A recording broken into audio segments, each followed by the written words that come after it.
Good evening, good afternoon, and good morning. It is my pleasure to welcome you virtually to the University of Baltimore. My name is Niusta Carranza-Co, an assistant professor at the University of Baltimore.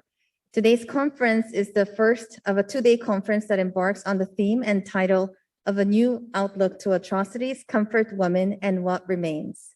It is an interdisciplinary conference that examines the question of comfort women. This conference has been made possible by the grant from the Academy of Korean Studies. Thank you for generously supporting our efforts. To start our conference, we will have Professor Sasha Sheehan, the director of the School of Public and International Affairs, who will be giving his opening remarks. Thank you.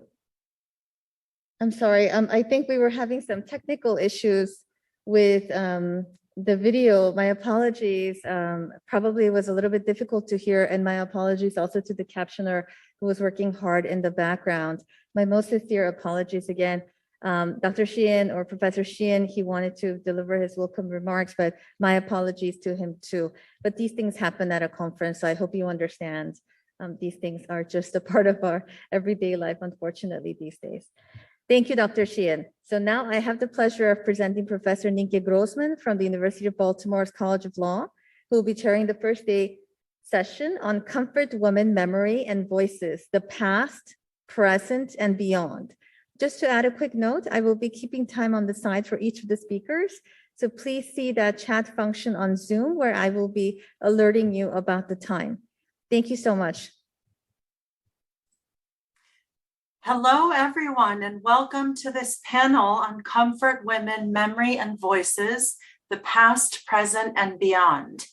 My name is Nienke Grossman. I am a professor of law at the University of Baltimore School of Law and co-director of the Center for International and Comparative Law, and I will be chairing this panel. It is an honor to be here today, and I'm grateful to Dr. Niusta Carranza-Co and the Academy of Korean Studies for the opportunity to share the next few hours with you.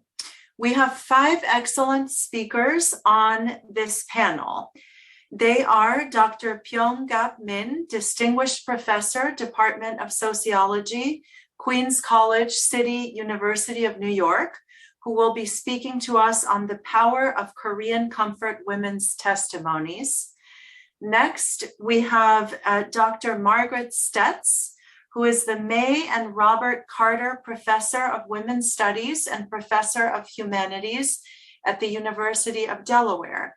She will be speaking on New Genres, New Audiences, retelling the story of Japan's military sexual slavery. After that, we'll hear from Dr. Yoon Kim, Associate Professor of English at BMCC City University of New York, who will be speaking about the perils of apology.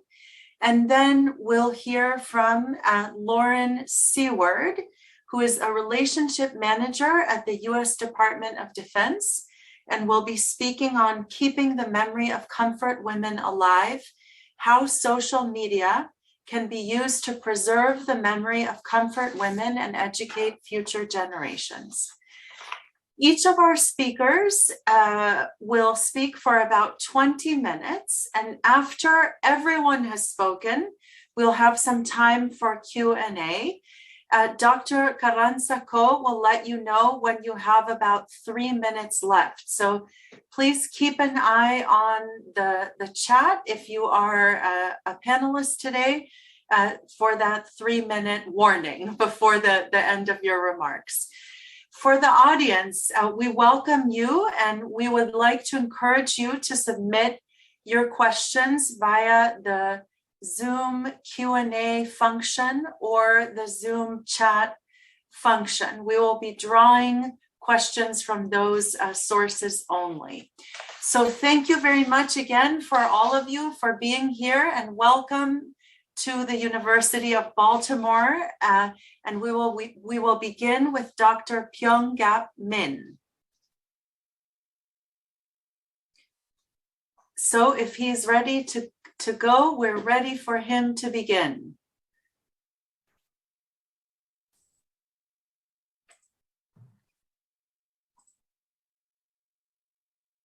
Thank you for inviting me to your conference. It's my great honor to have a chance to talk about my title.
Okay, the title is The Power of Korean Comfort Women. Not only Korean women, but many other Asian women became victims of Japanese military sexual slavery. But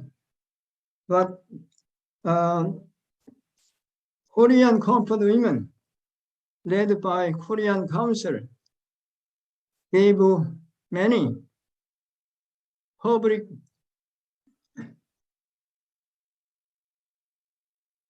presentation, public testimony, and also we have largest samples data accumulating Korean comfort women's testimony. So that's why I use Korean comfort women. But suffering, all Asian comfort women suffered. So I didn't mean Korean comfort women is the only case. Yeah.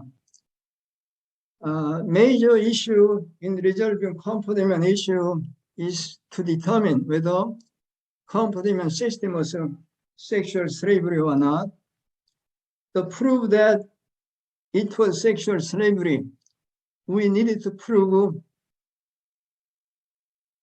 either comfort women were forcibly mobilized to Japanese military brothel, or they were forced to sexually serve Japanese soldiers under custody at Japanese military.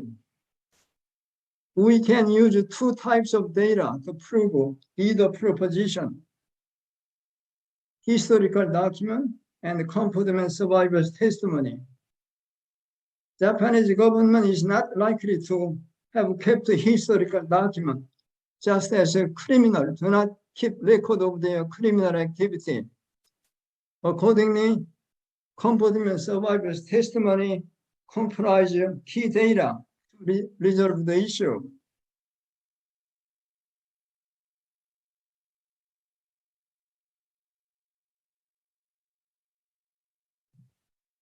This paper intend to show Kim Il-sung's first public testimony in August 1991, accelerated leaders movement, helping it to spread globally. The comfort women's public testimony have been enthusiastically accepted by the general public, politicians, feminists, and international human rights organizations. See a collection of personal narrative by 103 Korean comfort women has provided very important both qualitative and quantitative data for scholars, leaders, activists, politicians, and especially since early 2010, when only a small number of Korean comfort women survivors were available for public testimony. major data sources of this paper, 2,000 secondary data sources, including my recently published book and 8 volumes of comportments personal narrative.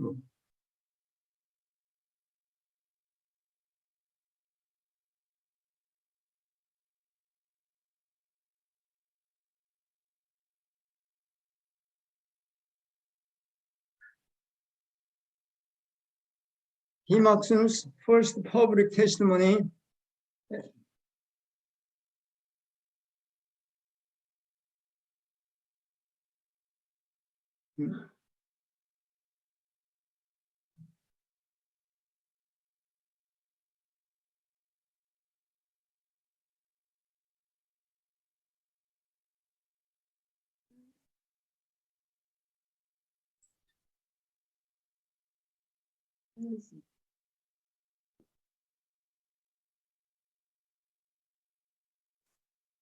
It looks like we've lost your video. There you go. Now we can see you again.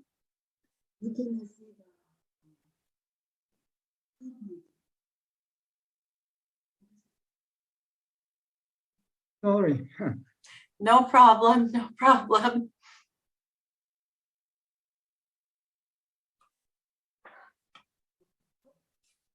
Okay. Kim Ok-sun's first public testimony transformed the nation Korean leadership movement into global leadership movement. Koreans had enough information about comportment issue in the post-war years because Korean dailies published many articles on the 정신대 as the forcefully mobilized Korean girls and women to process. However, division of Korea and political conflict, including 27 years of military dictatorship in Korea, had not allowed women to pay special attention to comportment issue until late 1980s. Comportment kept silent for about 50 years because of stigma attached to victims of sexual violence.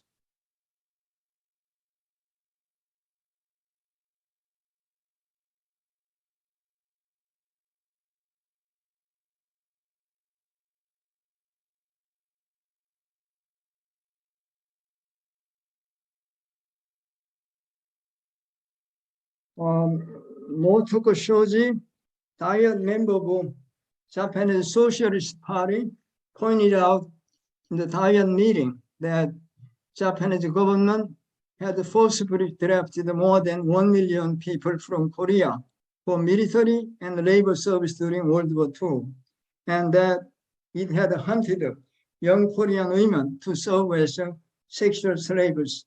He recommended that Japanese government investigate comportment issue and make a formal apology and provide compensation for the victims.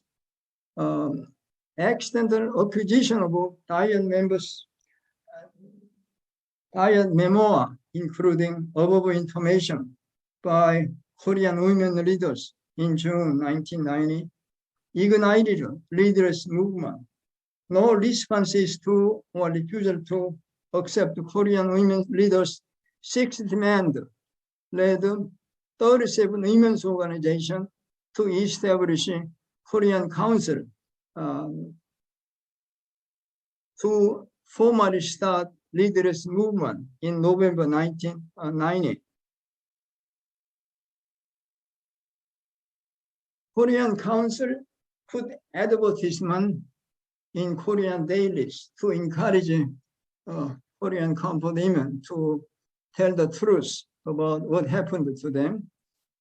Kim Ok-sun, 할머니, who did not have her family members easily volunteered to give a public testimony. Korean Council arranged her public testimony on August 14, 1991, on the eve of Korean Independence Day, to dramatize press conference. Kim opened her testimony with the following statement. I suffered as Japanese military component during World War II. I was taken and forced into prostitution by the Japanese military. How can Japanese government deny its military government took Korean women by force to comfort Japanese soldiers? As the Japanese government continued to tell lies about comfortment issue, I felt that I had no choice but to expose its deceit by telling the truth. Now, this is a press conference on that memorable day. Kim Il-sung is in the middle, and on the left, the woman was the founder of Korean Council. She devoted her whole life for the movement. The emergence of comfort women, I can see here now.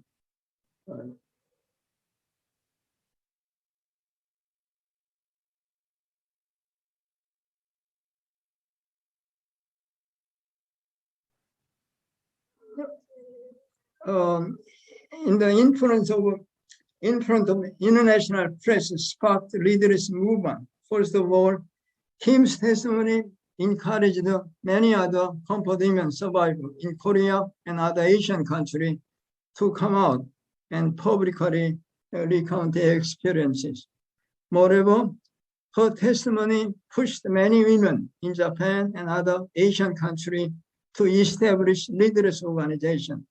Before Kim's testimony, leaders movement took the form of leaders of the Korean Council, pushing Japanese government to accept their demand. But after Kim's testimony, increasing number of Japanese women's loosely organized supporting groups were established in different Japanese cities in 1992 and after to engage in the leaders movement. These organizations invited Yoon Jong-ok, founder of the council, and many Korean comfort women for lectures and testimonies.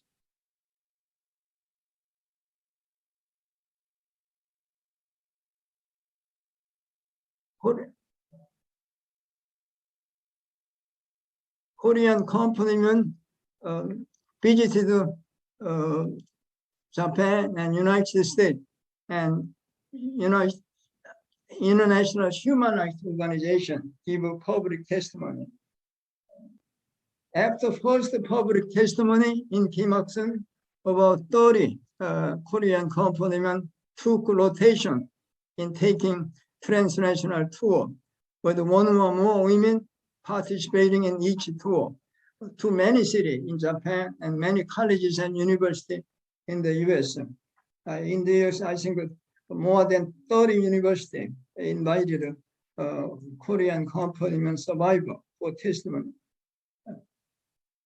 They also gave a number of testimony to international human rights organizations, including Tokyo Women's International War Crime Tribunal on Japanese military sexual slavery, and to legislative branch of US and other Western countries. Korean comfort women's testimony were enthusiastically accepted by participants in these transnational testimonial events.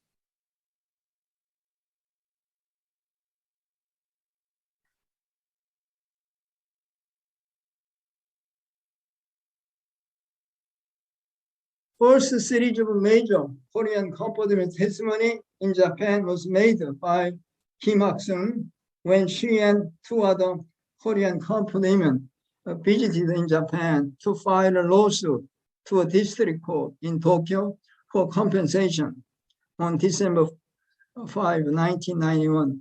Kim gave 5 testimony in 5 different cities in Japan for 1 week, with each testimony hosted by a local Japanese leaders organization. Haewon Kim executive director of the Korean Council, who took Kim Il-sung to Japan for testimony, commented on Japanese citizens' enthusiastic reaction.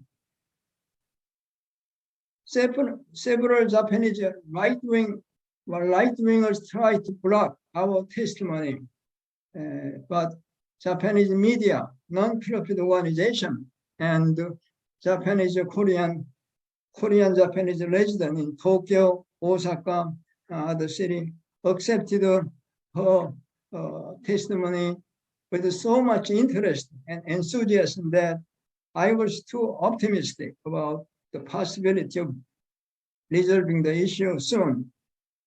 A Korean Japanese resident in Nara asked me about prospect for resolving the issue. I said, thanks to your great interest and fervor, I have the hope that the issue is likely to be resolved sooner or later. My answer was careless. Whenever each testimony ended, many participants came forward to the harmony to give a gift and made a sincere apology.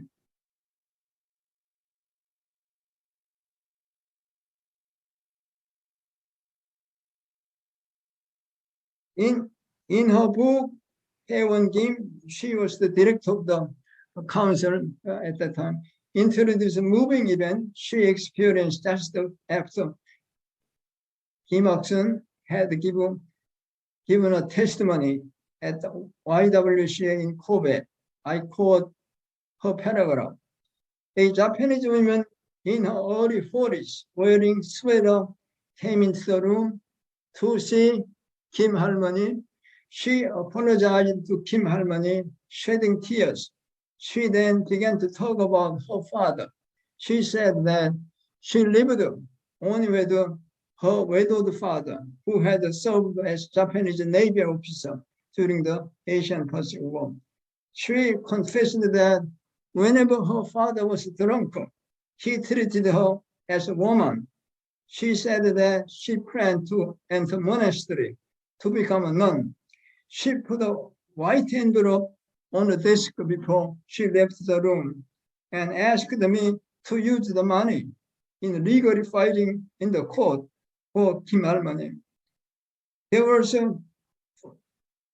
500,000 yen, amounting to $5,000 at that time, inside the envelope. It was a big amount of money at the time. However, I saw a bigger gift than the money inside the envelope. It was her aspiration for peaceful world with no war and no sexual violence against women.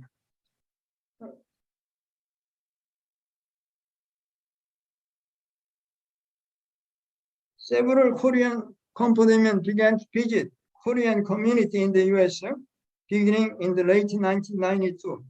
Immediately after their testimonial tour, Korean immigrant leaders organizations were established in 3 major Korean community centers: Washington, D.C., LA, New York. The Washington Coalition for Comfort Women Issue is the most important Korean leaders organization in the US that has been active until now. Korean comfort women who visited the US traveled to many colleges and universities to give testimony, helped by local Korean advocacy organization and the Korean Student Club.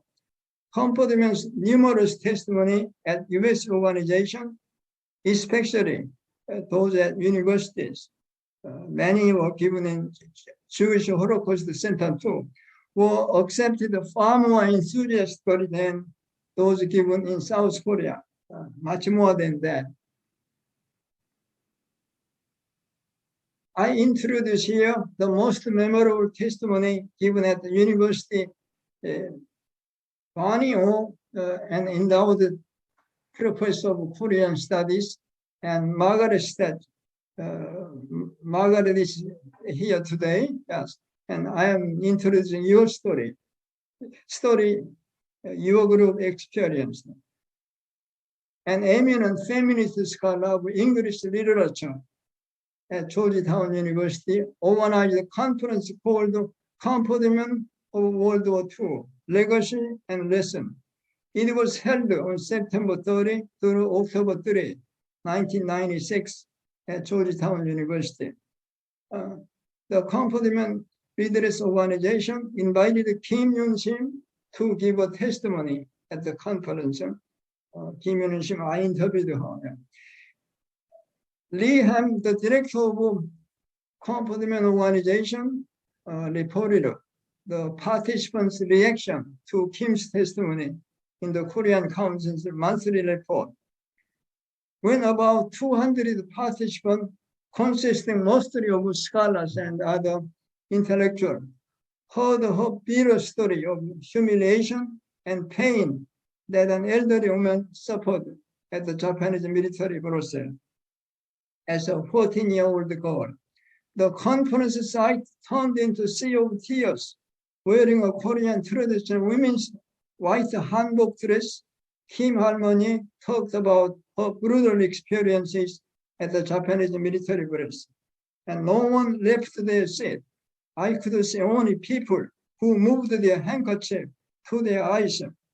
The audience who listened to her experience at Japanese military base stood up and applauded loudly, expressing their respect for her courage and dignity. Lee further reported that the next day, Ellie Rosenbaum, the director of U.S. Justice Department, who heard her testimony, arranged a meeting between members of his staff and Kim Component. Lee vividly remembered what Rosenbaum, a Jewish American, told Kim Harmony, holding her hand tightly. I have 2 young daughters. When they grow up, I will certainly tell them about your story and tell them of my hope that they will live as adults, especially by fighting for human life and dignity as much as half of your courage. A staff member of the Office of Special Investigation in charge of international human rights later asked the redress organization how he could help with the redress movement. Lee told him that her organization wanted the Japanese Justice Department to take any measure possible that would put pressure on the Japanese government. As a result, Japanese Justice Department banned 16 Japanese citizens from traveling to the US. They made a quick investigation and decided to take this action, charging that the man conducted a horrible medical experiment or forced thousands of women to serve as sexual slavery for members of the Imperial Army during the World War II.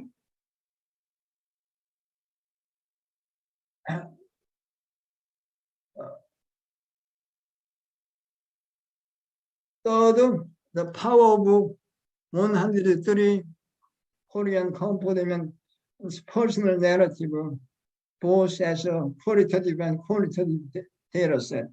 It can have a powerful impact. Taiwan, China also had a personal narrative story. They conducted a personal interview, but their sample is much smaller, less than 50. And the one Korean Council conducted, that's the largest sample. And to decide social phenomena, you cannot say everybody. So we have to follow majority rule. And to do that, this is good for quantitative study. Finally, social science can use a collection of 1 or 3 component personal narrative, both as qualitative and quantitative data effectively. Since there are some deviant cases in every social phenomenon, social science need to use majority or vast majority rule in explaining social phenomena. A very important issue is not whether we can use component testimony as a credible evidence or not, but whether sample size of their testimony is large enough to generalize finding to all component. Korean Council and Korean Research Institute published 8 volumes of 103 personal interview between 1933, 1993, and 2004. So it took more than 10 years. They interviewed those Korean component who volunteered to participate in the project and their own home. Component's home they interviewed.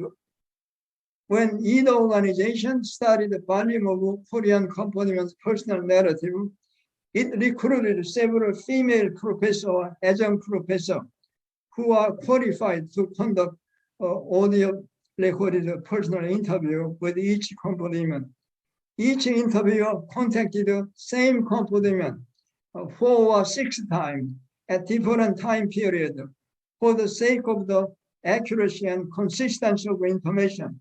Each personal interview group made an effort not to hide any finding, even inconvenient finding, such as voluntary participation in component. You will find 6 people volunteered and record is there. Yeah, everything as they said. I used both statistical and qualitative data based on analysis of 103 personal narrative effectively and powerfully in my book.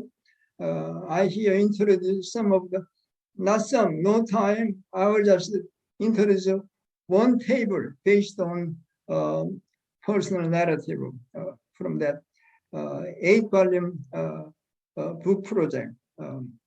And this is simple. This is age when they will mobilize them.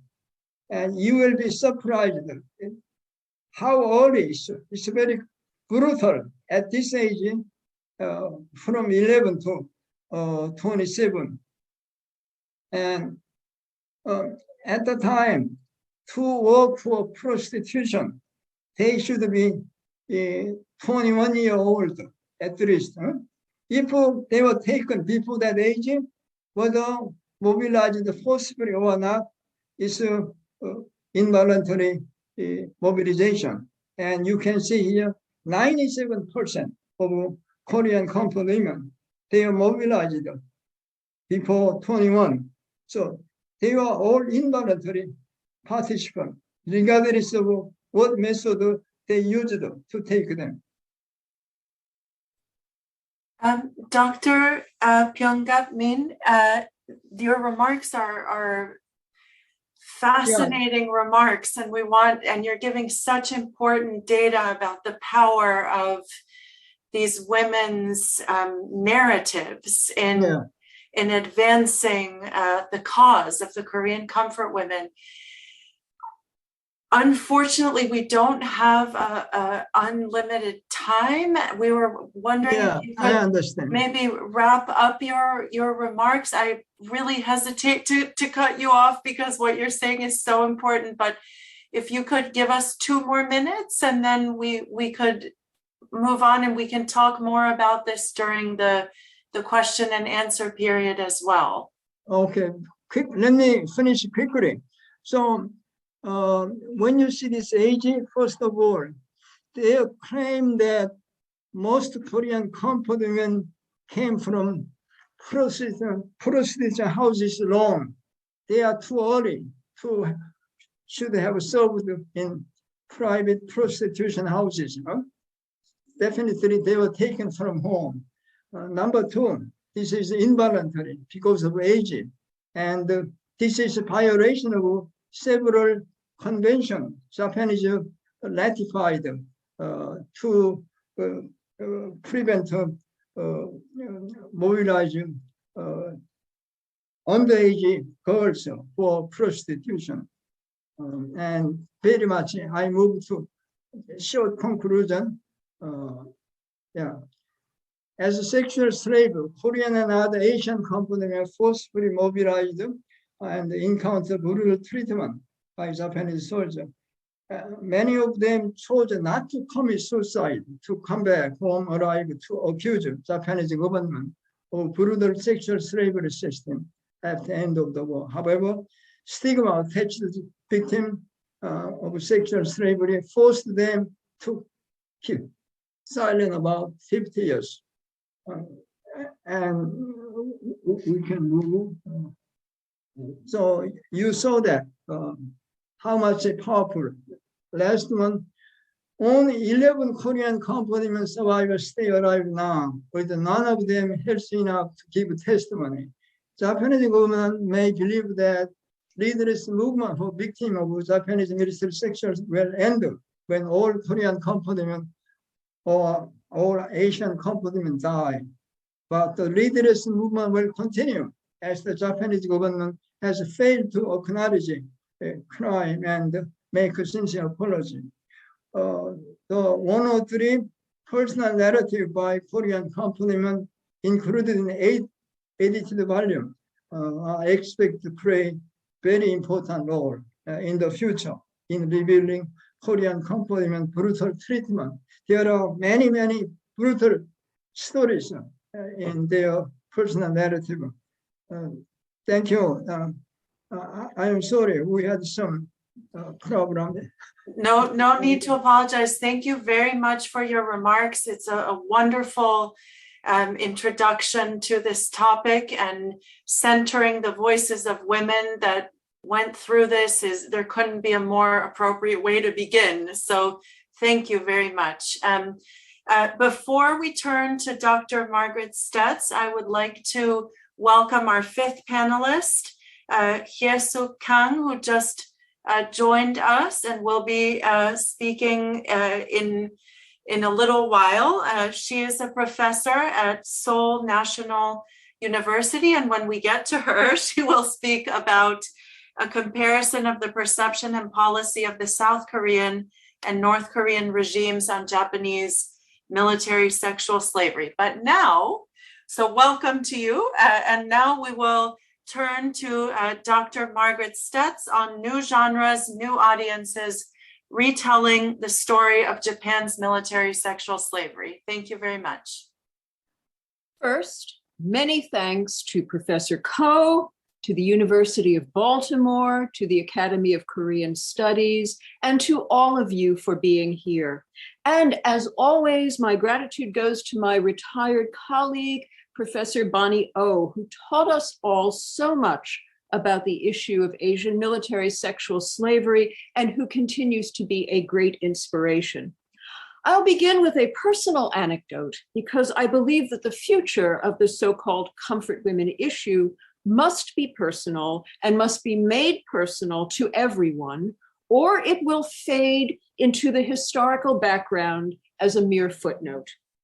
In autumn 1994, I was at Tokyo Women's Christian University on a research fellowship, gathering material for a new undergraduate course on women and warfare at Georgetown University, where I was at the time a faculty member. Reading the English language edition of the newspaper Asahi Shimbun, I was startled to learn of a debate in the Japanese Diet about continuing concern over how to deal with the survivors of the so-called comfort system and their demands for official governmental apologies and reparations. All of this was quite literally news to me and new to me. But I felt immediately that this was something that I would need to teach my students in the US about, even as I taught myself. I began doing so in 1995, and I've continued for 27 years using materials in the classroom ranging from testimony by survivors to published memoirs, to documentary films, to works of historical fiction, to my own essays on the subject, along with essays by other scholars. Here is the bad news. This spring, at the University of Delaware, where I teach now, I offered a new course titled Girlhood and Violence that allowed me to focus specifically on how girl children and adolescents have been targeted, abused, injured, exploited, and murdered in many spheres internationally, whether in places of armed conflict or in what are allegedly peaceful settings, including domestic ones. It seemed the perfect framework in which to examine World War II Japanese military sexual slavery and its long aftermath, including the survivors' ongoing campaign for justice, and the subject of how trauma in girlhood endures across one's lifespan. But of the 35 students enrolled in that course, only 4 had ever heard of this subject before, the lowest number I've encountered in all these years. That is indeed bad news for the future of the issue, at least in the US. Large numbers of students here are not learning about this history either before or after arriving at university. But here's the good news. Never before have so many texts of diverse kinds been available to use in classrooms and beyond in order to raise consciousness, create empathy, and inspire activism in readers, particularly in younger audiences. The genres to which such audiences are most attracted, such as dystopian speculative fiction, graphic novels and memoirs, and poetry, are now host to outstanding works on World War II military sexual slavery that have the power both to move and to educate. In this short talk, I'd like to briefly mention just 4 of those works, all made available in the US since 2018. And I'll just hold up the first of these, Plum Rains. Written in English and published in 2018 by an American-born woman author, Andromeda Romano Lax. It is set in Tokyo in the future, in 2029, when AI, that is artificial intelligence, has moved ever closer to replacing human workers with robots. But also when the robots have gained a new capacity to feel, to love, and to demonstrate greater care for those who are socially marginalized than most humans do for one another. Plum Rains focuses on a Filipina nurse, a so-called guest worker, who is employed in Tokyo as the live-in aide to a well-to-do male official's aged mother, a woman whom everyone believes to be Japanese and turning 100 years old. But Sayoko is not what she seems. It takes the trust she feels in an experimental prototype of a robot named Hiro, that's H-I-R-O, but the play on the word hero, H-E-R-O, is obvious, who both sympathizes and empathizes with her to enable her at last to tell her story. Sayoko's real name was La Chi. She was Taiwanese born of mixed Taiao heritage, and she is older than 100. Old enough to have been forced into military sexual slavery during the Second World War between 1938 and 1942. The climax of this plot occurs when Japanese reporters arrive to film her celebrating her centenary, and she instead speaks out publicly at last. The reporters begin muttering about ianfu, comfort women, as having been prostitutes. Quote, Sayoko would have none of it. Your words are the problem. We were innocent. There were 10-year-old girls in my camp, girls stolen directly from their homes. Are you saying they wanted to be there? End quote. Although this is a work of dystopian science fiction, the challenge that it presents is not to the world of the future, but to the political present. When the reporters dismissively label her prostitute, Sayoko responds angrily, why do you insist on calling us that? You apologize, but then you take the apologies back, end quote. This is clearly an allusion to the misbegotten agreement of December 2015 crafted between the governments of Prime Minister Abe and President Park, which was followed by Abe's public statement a mere 3 weeks afterwards that, quote, there was no document found that the comfort women were forcibly taken away, end quote. Second, Grass.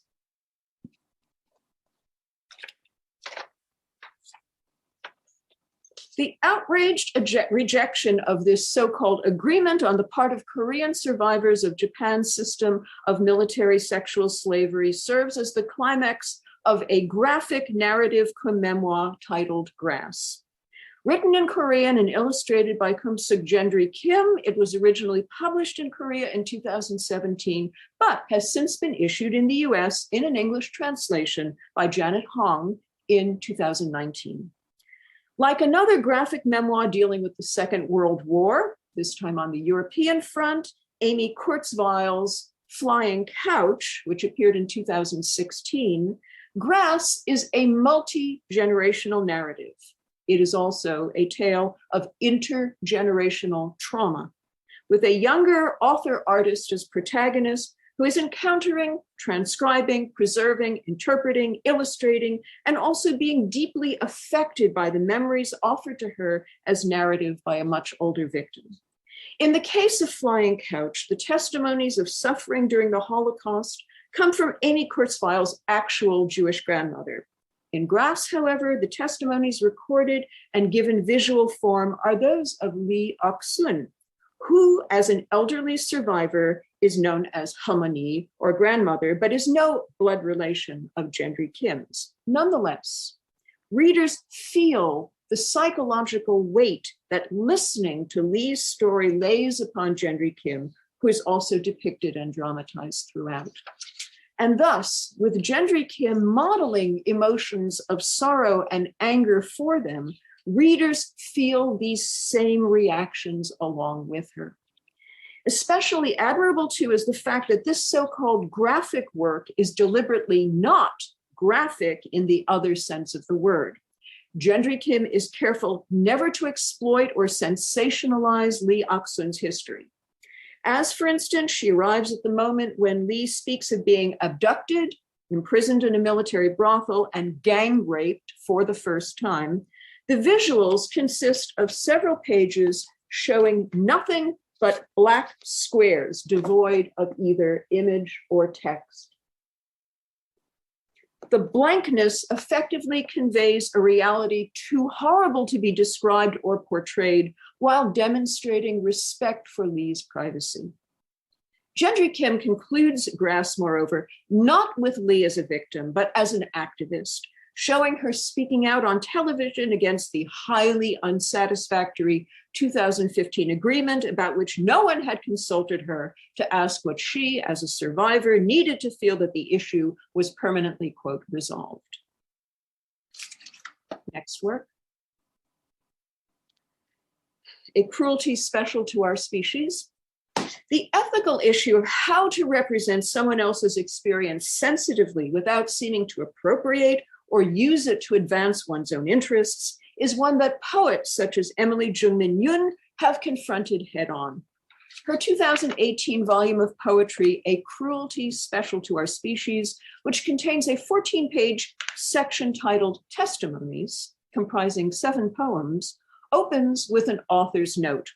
There, the Korean-born writer, who now lives in the US, says explicitly that she has employed the first-person voices of former comfort women of the Japanese Empire, but that, quote, I'd like my poetry to serve to amplify and speak these women's stories, not speak for them. Quote, I'd like, as she continues, I'd like my poetry to remind readers that even if a part of history may not seem to be relevant to their lives, it is. It is their reality too. An experience that is not mine is still part of the society and world that I occupy. It is crucial to know, listen, tell, and retell various stories so we may better theorize and understand our existence, end quote.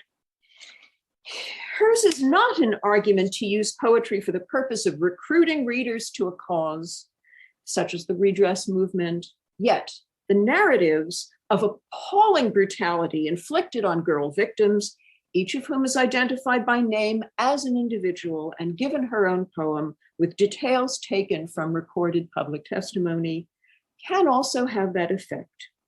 And then the last book I will show you is The War Still Within. This is equally true of the work of the Korean-born and now American writer Tanya Ko Hong. Her 2019 volume, The War Still Within, which is subtitled Poems of the Korean Diaspora, uses on its front cover one of the few authenticated photographs of Korean women enslaved by the Japanese military, survivors who had just been liberated by Chinese troops in 1944, an image now in the US National Archives. One brief section of Hong's The War Still Within, titled Comfort Woman, begins in 1991 with an unidentified first-person speaker in Seoul reacting to a TV news report following the testimony of Kim Hak-sun, and later that night, quote, waking in a cold sweat, end quote, tormented by memories. Each of the next 4 poems recounts these unspeakable memories from 1941 through the speaker's return to Korea in 1946 when her mother commits suicide, unable to live with what had been done to her daughter, showing that intergenerational trauma can move in multiple directions. The final poem, 1991, 3 a.m., concludes with a vision of being lifted up by 100,000 butterflies, the spirits of so many dead girls. It ends, at dawn, I stand. An image of persistence, resistance, and heroism.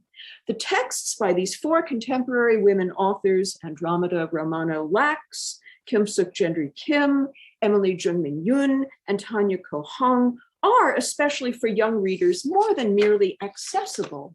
They are examples of works in genres that young audiences find powerful and inviting, genres that they choose to explore outside, not merely in the classroom. Observing students' positive reactions to them, I have been inspired recently to go beyond my own usual medium of the scholarly essay in an attempt to reach out actively to this wider audience, as they are the future hope for keeping alive the commitment to justice and the rejection of sexual violence in wartime and peacetime alike. So if you will permit me, I will conclude by reading 3 of my own short poems, which I have begun to bring to my undergraduate classrooms. The first, titled Dirt, was published online in the journal Close Encounters in War in January 2022. The other 2 have not yet been published. Dirt, for the Korean military sex slaves of World War II. They were not dirt, though carted like excrement, hauled off by trucks, packed onto ships, and crammed into stalls with only a bucket, a mat. They were not dirt, though called pee or kyora bencho, public toilets for soldiers relieving themselves. They were not dirt, though shoveled in mounds, not graves, at the end of the war to cover their gaping orifices into which pain was forced, out of which blood was drained. They were not dirt, though meant for the rain to dissolve, the wind to disperse, and insects to seize in a final rape.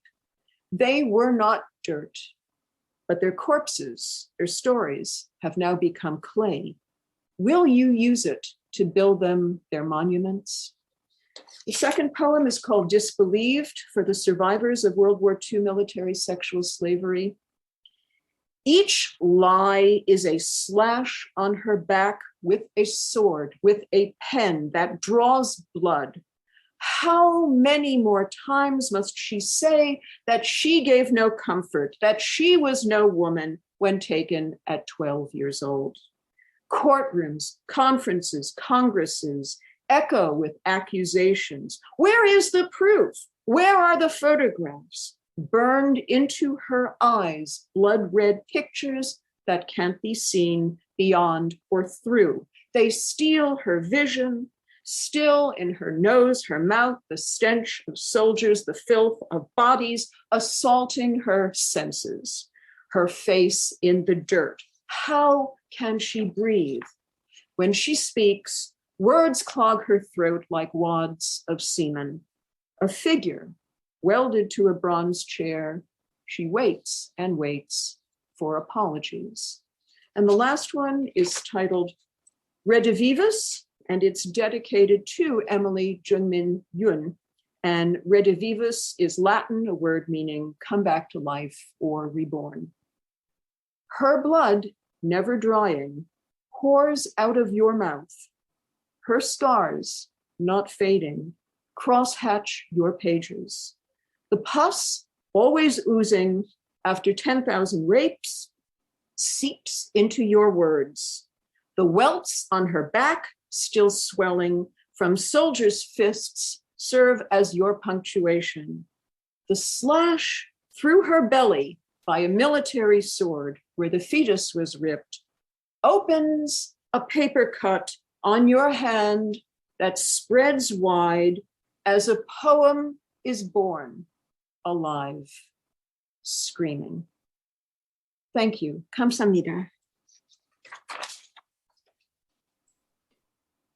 Thank you very much, Dr. Stetz, for those very powerful words, and also for giving many of us food for thought about what to read about this topic and what to recommend to others going forward. Thank you very much.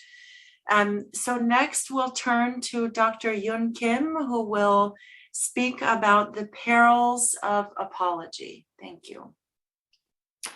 Okay, so thank you so much for inviting me to this conference, especially to Professor Ko and Professor Grossman. And following Professor Min and Professor Stats' engaging discussions on comfort women issues and narratives, today I'm going to talk about the perils of apology, and I have my PowerPoint presentation to share. Sorry.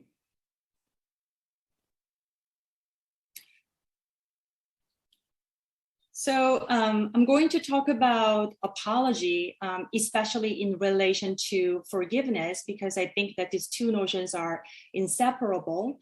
And I want to revisit 2000 tribunal in Tokyo to revisit the notion behind crimes against humanity. And I think this is really important, and somehow it has been missing in comfort women issues and narratives and discussions. And I want to give a little bit of philosophical reflections on crimes against humanity in relation to radical evil.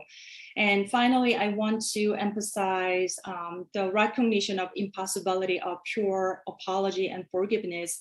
That is really important. As we all know, in the contemporary political world, we have seen many occasions wherein exchanges between apology and forgiveness are often played out in the public sphere, so much so that our era has come to be known as, in Gibney and Howard Hausman's terms, the age of apology. Since the end of World War II, both guilty parties and public officials have acknowledged past wartime atrocities or crimes against humanity and asked for forgiveness in response to calls from wronged parties, groups, and activists. And in turn, they publicly offer or deny them clemency. In this regard, Jacques Derrida draws attention to the public apologies from Japan's prime minister and other officials to the people of China and Korea for crimes committed by Japanese forces during World War II, as well as for their acts of aggression during colonial rule. So Derrida's essay on forgiveness was published in 1997 in French. So I assume that he's referring to the Kono statement, which was made in 1993. On the one hand, Derrida acknowledges the importance of the Japanese leaders' political gesture, acknowledging culpability with respect to actions taken in the past that violated human dignity and caused extensive loss of human life. On the other hand, he suggests that political acts such as public apology or national apology are far removed from the request for genuine forgiveness or the assumption of actual responsibility. And we all know that these are political actors, and the state, it has been staged, this kind of like apology and public apology. So as he notes, once apology and forgiveness serve the purpose of mending political relations, its true and pure meaning is corrupted and compromised.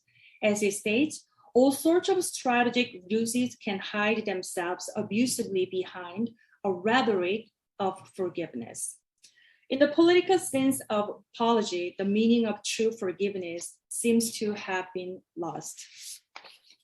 So why did Derrida make his reference to Japanese Prime Minister's public apology? I think that's a very important question.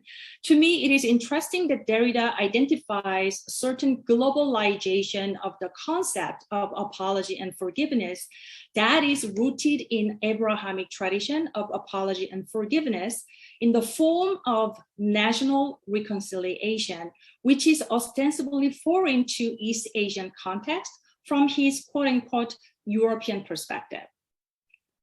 And his philosophical reflection on apology and forgiveness is much more complex than it appears, so I'm not going in details now, but rather look into the 2015 Comfort Women Agreement between Japanese and South Korean governments without the text of a formal agreement.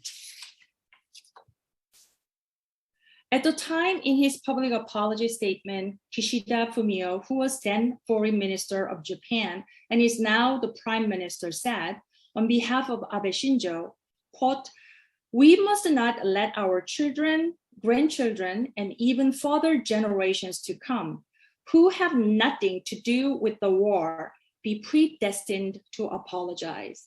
Even so, we Japanese across generations must squarely face history. We have a responsibility to inherit the past in all humbleness and pass it on to the future," end quote. In this 2015 agreement between Japan and South Korea, this arrangement was not to establish the truth, and there was no mention of pardons for crimes committed by Japanese forces. So what it demonstrates is that the 2015 agreement to reconcile relationships is not built on repentance, but on agreement to achieve historical amnesia. This is what Vladimir Jankelevich warned before. True forgiveness requires guilty party as the object of forgiveness, but it needs to be built on the memories of a past offense to forgive. In this regard, the 2015 agreement brings forgetfulness rather than amnesty. It is quite clear that Abe's government was attempting to come to a closure in a decade-long political theater of apology between Japan and South Korea. And it is precisely in this finite aspiration embedded in Abe's rhetoric that violence is evoked anew in the sense that the affirmation of what makes an official apology confirms Japan's state power as if being forgiven, redeemed, and released from past crimes. And this is where, following such rhetoric, the 2015 public apology means final and irreversible in Abe's apology statement. What is striking in the 2015 apology statement is therefore the reversed power hierarchy in the apology forgiveness transaction between the two parties. Now, I want to think about then why this national apology is so crucial for crimes against comfort women. In order to reflect on this crime, I would like to revisit Women's International War Crimes Tribunal in Tokyo.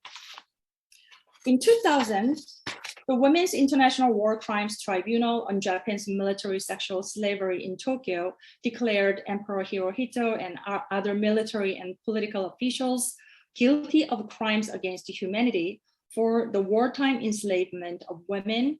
And in this talk, I want to reflect on the tribunal's application of this specific violence against comfort women to crimes against humanity. Despite the international community's authorization of the term crimes against humanity applied to human rights violations against comfort women, I am obliged to recall Derrida's cautionary remarks. He said, quote, "Even if words like crime against humanity now circulate in every language, that event itself was produced and authorized by an international community, and according to a figure determined by its history of a reaffirmation of human rights, or a new declaration of human rights, end quote. So while respecting the international community's endeavor to recognize crimes against comfort women as crimes against humanity, I also believe that how we define the term surpasses institutional, social, and even transgenerational heritages because such crimes are unprecedented, unpredictable, and imprescriptible.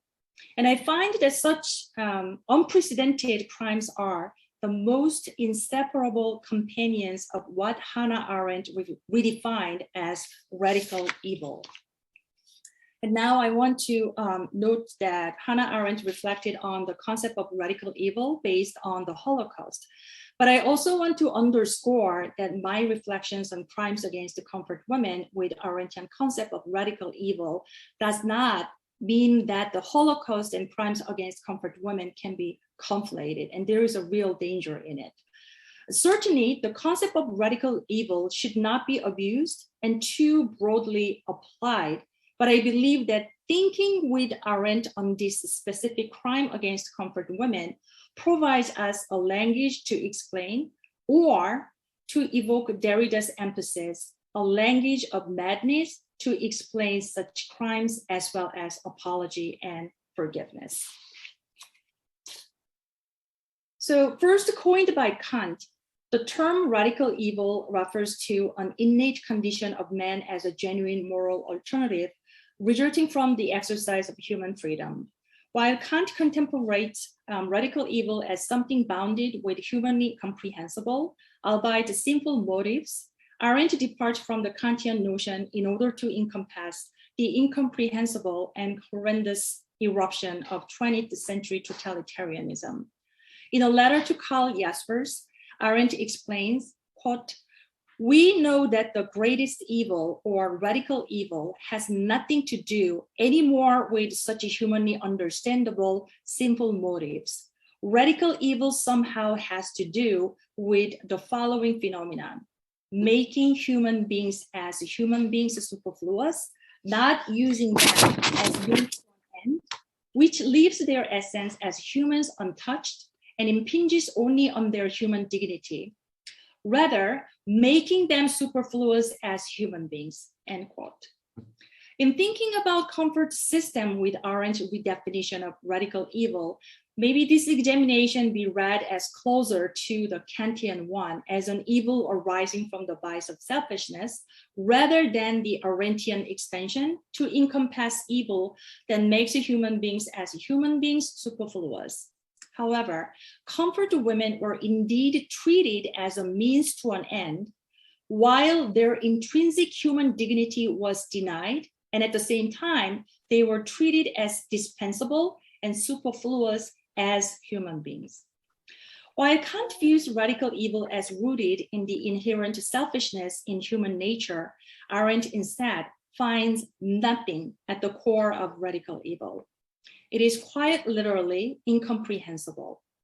With respect to former comfort women's testimonial account of wartime atrocities, Professor Min just presented about those narratives. The way they were murdered during the war and the way they were quote unquote discarded after the war, we can indeed ask whether the crimes against comfort women are comprehensible within the realm of the human mind.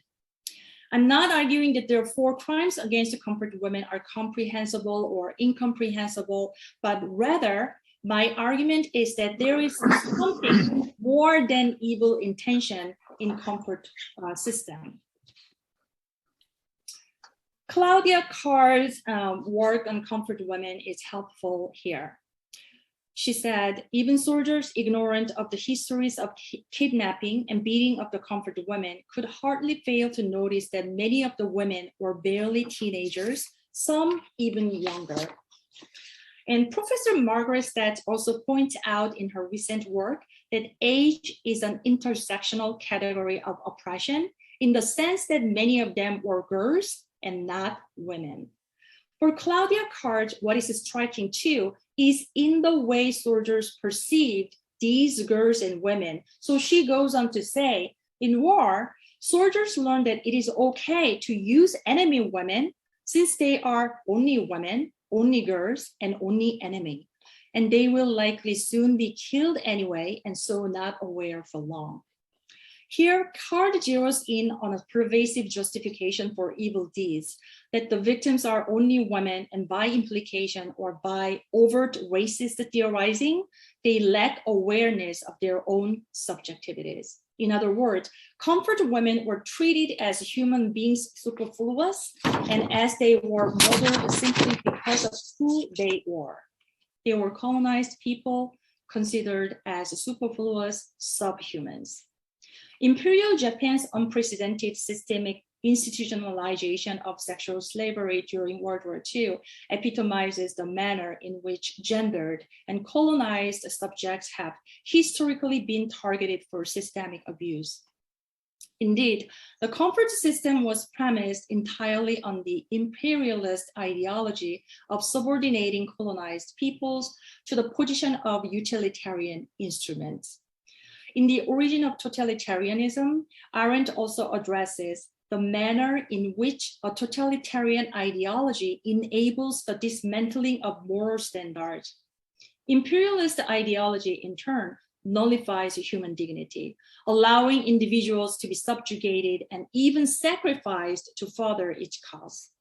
The comfort women, whose history is invoked here, exemplify this treatment of human beings as dispensable and superfluous. The problem of evil, as Hannah Arendt puts it, has been the fundamental question of post-war intellectual life in Europe. However, the problem of evil is not merely a European one. It has ramifications worldwide, although Arendt appears oblivious to Japan's wartime crimes committed during the height of its colonization of neighboring countries. And I think it is really important to acknowledge that there are scholars on comfort women issues who may argue that to apply Arendtian reflections on modernity and the problem of evil to the crimes against comfort women is to foster a colonial or Orientalist perspective of them. Especially some well-meaning feminist scholars consider that the system of comfort women within the tradition of the exploitation of women and their bodies within the system of licensed prostitution as an intrinsic element of modernity. I find this objection problematic for two reasons. First, the comfort system was developed from the tradition of prostitution and was later subsumed into the problem of modernity. It was unprecedentedly radicalized as an institutionalized system of sexual slavery and worked itself out in modernity's reification of coercive instrumentality. Further, as the exploitation of women and their bodies under the system of prostitution was born of modernity, but disseminated beyond its national boundaries, the comfort women debates occupy a space in modernity defined as crimes against humanity. This does not necessarily mean that the system is exclusively Japanese, but rather that it ought to be understood in proximity to radical evil, which Arendt tirelessly interrogated about the 20th century atrocities. Second, there is a problem with such methodical use of the colonial dichotomy between the West and the non-West, falls back into an implicit oblivion of Japanese imperialism from the history of modernity. The Japanese colonial empire emerged as one of the world's preeminent imperialist powers in the new age of imperialism. However, post-colonial scholars tend to perpetuate the colonial East-West dichotomy, keeping the historical inequalities between Imperial Japan and its colonized subject from being recognized.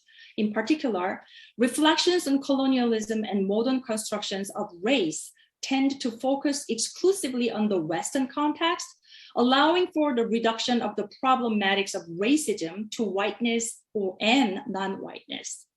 As such, colonial violence such as racism is habitually conceived in terms of a West on non-West praxis. One of the byproducts of this narrow vision is the failure of scholarship to substantively address the colonial and post-colonial aspects in the East Asian context. In this regard, such argument paradoxically relies on the Western construction of rationality in terms of each West, non-West dichotomy, while simultaneously criticizing Arendt for her analysis on reason, Kantian notion of radical evil and modernity. To further Jacques Derrida's point in grammatology, there exists a science of post-colonial writing that keeps the colonial legacy of the Japanese empire on the periphery of history. In the history of modernity, I argue, the Japanese empire has been the absent empire of post-colonial grammatology. To this end, I find Arendt's reflections on modernity and evil illuminating in the examination of comfort system as the problem of modernity's crimes against humanity, or to borrow Richard Bernstein's expression, as one of the horrors of 20th century totalitarianism. This is because this horrific crime is not fully comprehensible beyond the boundaries of gender, race, nation, and empire. Although we may repeatedly question the evil inherent in the comfort women system, perhaps we must acknowledge that what makes a true and pure apology and forgiveness lies in the recognition of its impossibility. Thank you very much.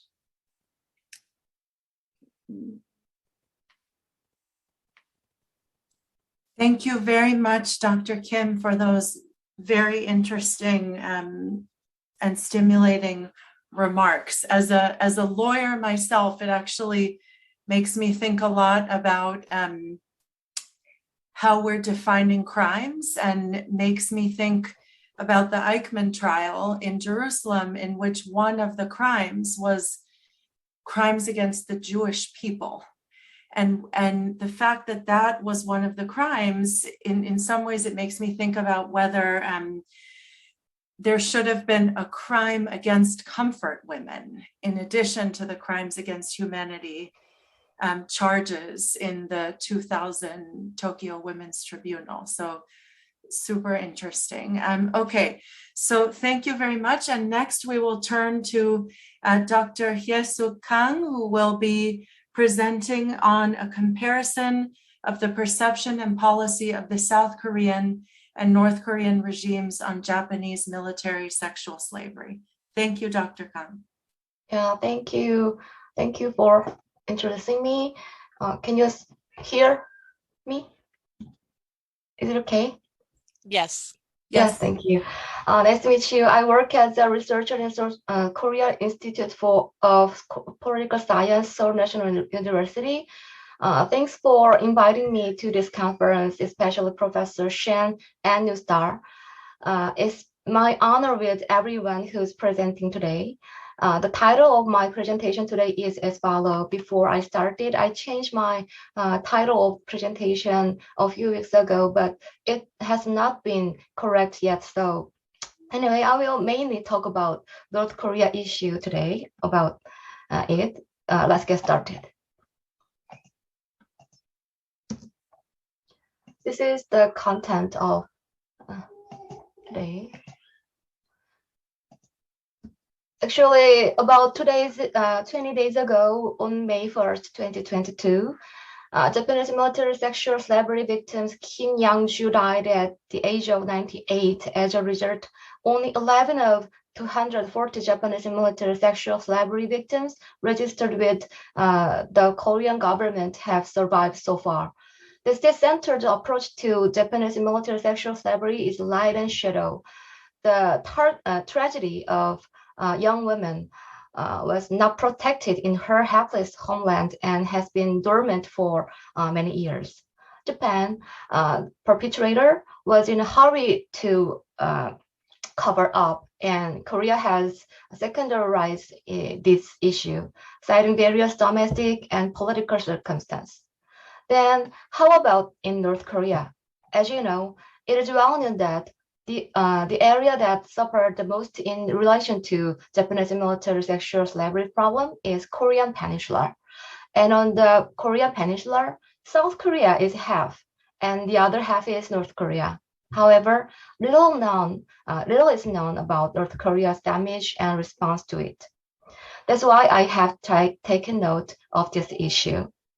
This presentation basically focuses on the characteristic of North Korea as a nationalistic socialist state. This will be examined in more details below.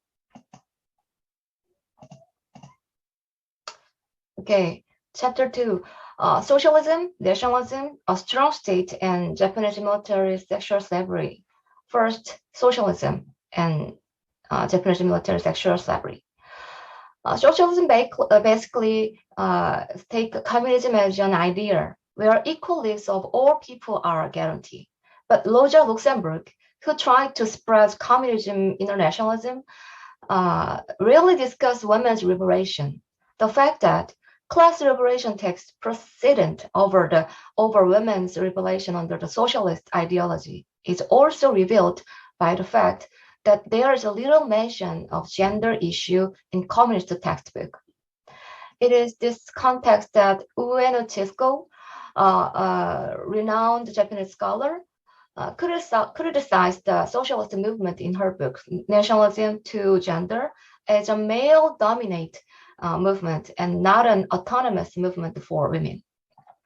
Communist women were able to transcend a national state based on the communist internationalism, but their ideas were betrayed by real socialist states. For example, the Soviet Union abandoned internationalism for the sake of selfish national interest under Stalin's rules and signed the non-aggression treaty with Nazi Germany. Communist women could not take an issue with women's self-suppression for the top priority of class struggle. They may have transcended the state, but they did not transcend gender. This phenomenon was the same in the World War country that chose the socialist system after experience colonization. They also argue for equality and women's liberation on the outside, but at the basis of that, there was a belief that class issue took precedence over the gender issue.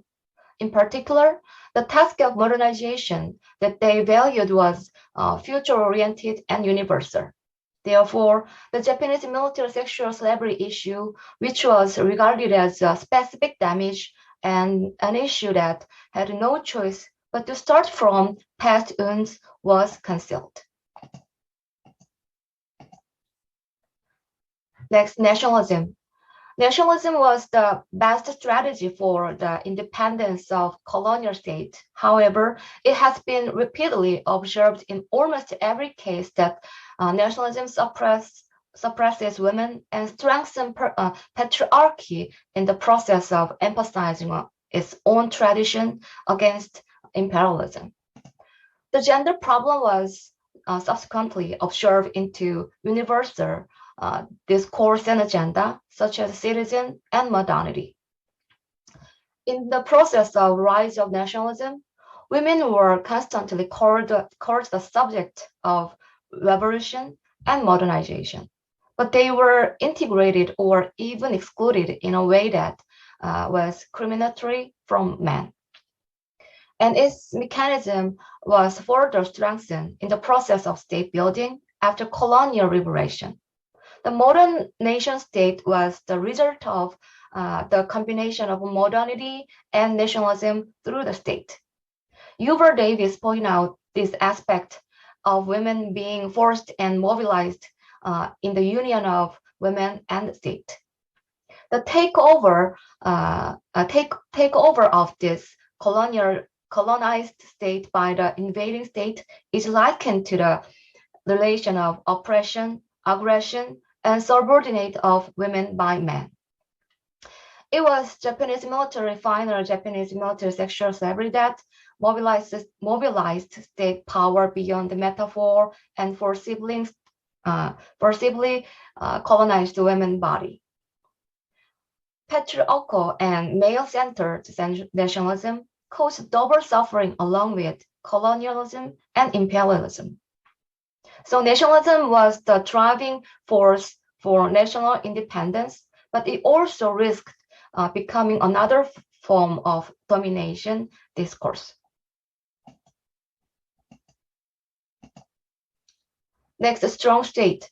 It is also worth noting that the influence of country as this parameter may vary depending on the individual type of state. That's the distinction between strong state and weak state. The state create a homogeneous people by covering up the inequality and exploitation inherent in it and emerge as imaginary communities. In the case of so-called strong state that have great relative autonomy from society or capital, the disregard for individual heterogeneity and diverse is more easier. Nationalism, which emphasizes unity and homogeneity in this way, conceals women's difference and heterogeneity. What is important is that both socialism and nationalism have affinity with strong state. Therefore, it is not structurally easy to create a space where women who are prone to social, political, and economic marginalization in male-centered country can state their sacrifices during establishment of power and modernization and national security crisis. Even when victims get a chance, they have to deal with insult and shame and expose the damage under the patriarchal order. This is where socialism and nationalism have influenced the Japanese military sexual slavery problem through the strength of the state. North Korean authorities have been passive in dealing with Japanese military sexual slavery. The underlying problem lies in the lack of research and investigation on this issue. The reasons are following three on the slide. However, in addition to this problem, the following problem through the state should be also noted. First, in the case of North Korea, the subject of Japanese military sexual slavery issue is not party or civic group, but an organization representing the position of government authorities. Therefore, if the government cannot afford paying attention it is difficult to escape a dormant state. The research environment is in the same vein. Japanese military sexual slavery work of documenting data and recording their narrative must be done very delicate and autonomous condition, but there is a limit to the authorities' approach to diplomatic issue. Second, inter-Korean cooperation is variable in the process of making the Japanese military sexual slavery issue an international issue. Therefore, North Korea's responses has been sensitively affected by change in inter-Korean relations. This is because North Korean organizations related to Japanese military sexual slavery, which have strong characteristic of official organization, cannot focus on the issue independently at the time when the authorities are not active. Third, in a situation where women's economic activities have increased since the extremely economic crisis, international adjustment of women's political and social status also have indirect effect. Examples include the so-called party as a mother and symbols such as a virgin mother. North Korea restricts women to feudal and patriarchal motherhood, not a subjective existence of political society.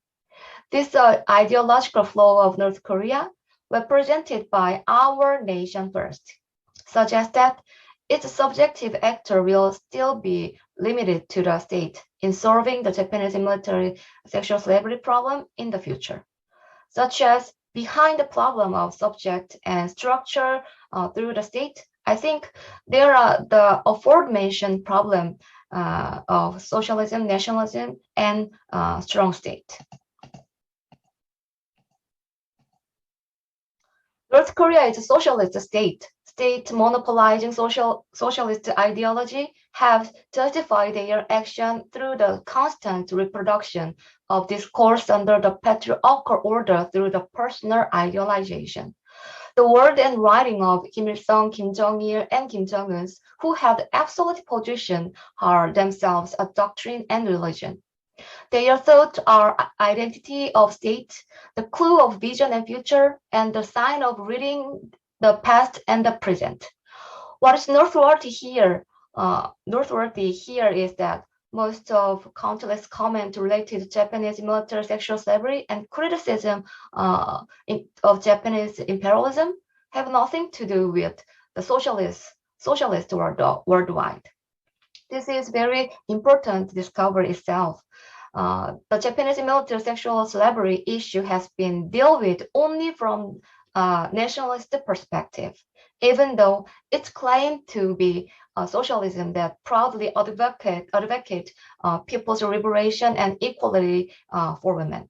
For example, one of the 5 major revolutionary drama representing North Korea, The Flower Girl, contrary to the nuance of the word, does not deal with Japanese military sexual slavery, even though it deals with the tragedy of girl during the anti-Japanese period. Perhaps one of the reasons is that the masculine socialist worldwide view, the damage of virginity was irreversible tragedy, I think. It is a well-known fact that nationalism, which focuses on external hostility, internal unity and subjective, was best strategy for national liberation and independence for colonial country.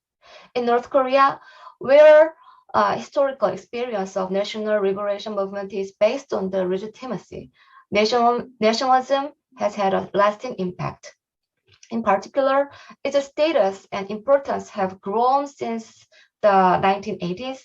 Below is the revolutionary process of North Korea's nationalist government discourse. Socialist women were also mobilized as a mother and wife rather than women, just like a feudal woman and labor woman who have been criticized in the process of national construction since the revolution. The tendency of hierarchy gender inherent in nationalism acts as a powerful force to cover up an actual cracks and has subordinated the gender issue. This is context Cynthia Rowe study, which claimed that nationalism was the result of male-centered memory, male-centered figures, male-centered hopes. It's very remarkable. The memory of Japanese military sexual slavery also did not avoid a nationalist narrative or male-centered attribute. Since 2080s, North Korea has published the Japanese military sexual slavery issue in the Rodong Shinmun in earnest, but rather than focusing on the victims, it has focused on the North Korean-Japan diplomatic relations and deal with them only from a perspective of state. The narrative of Japanese military sexual slavery chosen by the state, again, focuses on the motherhood, family, and absolute obedience and sacrifice to the state. Women who exist outside the border of the nation are bound to be subject to insert again. Furthermore, the disclosure of political and moral pain does not proceed to the logic of pointing out and correcting unfairness, but just stay in the evaluation that it has already happened. The North Korean authorities' view of Japanese military sexual slavery is repeating further with the rise of strong nationalism.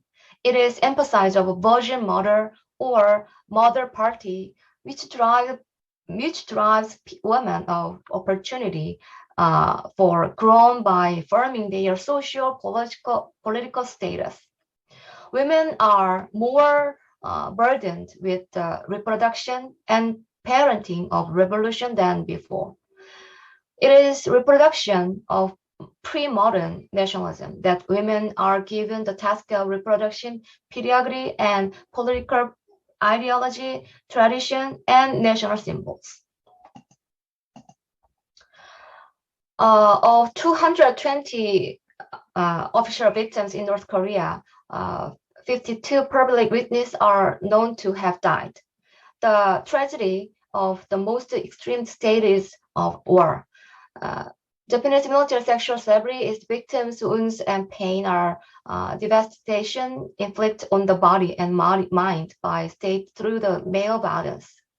Japanese military slavery, the victims must reveal the fact that her dignity as a personal and noble woman has been damaged. North Korea authorities are officially revealed the problem more actively than ever before around 2018.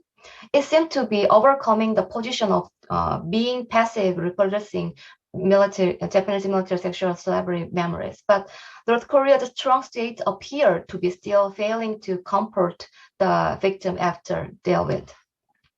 Thank you for listening today. Thank you.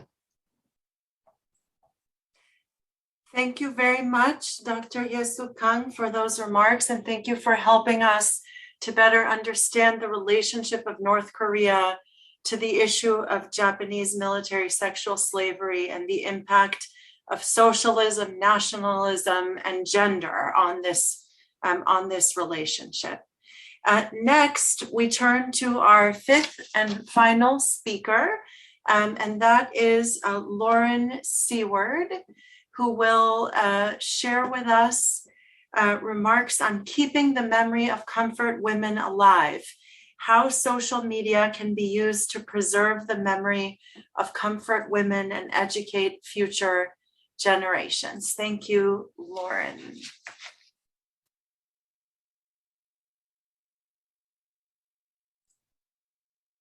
You're still muted, so just make sure that you unmute.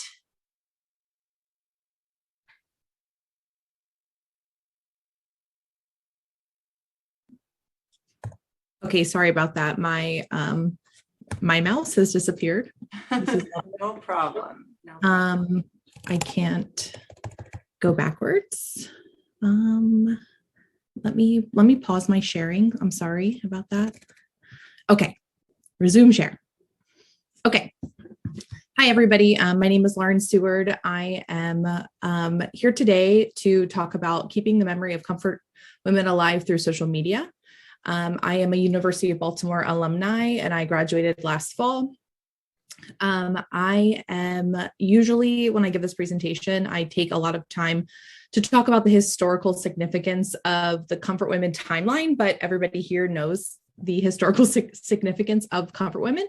The reason I do that, though, is because most of my peers are not familiar with Comfort Women. So today I am just going to highlight a few key moments throughout the timeline that have oppressed Korean comfort women, contributing to their memories being silenced. Okay, so in 1910, Japan colonizes Korea until 1945. Koreans were forced to change their names and adopt Japanese as their primary language. Koreans were also required to take an oath as Japanese imperial subjects. During World War II, women were forced into comfort stations. Women were raped and restrained for most of the day, and most comfort women were Korean and were priced differently than the other women. After World War II, Allied forces made little effort to send comfort women home. Japan destroyed most documents, and many women suffered mental and physical trauma. In 1991, Kim Hak-sun and 2 other women filed the first lawsuit against Japan requesting an apology and reparations.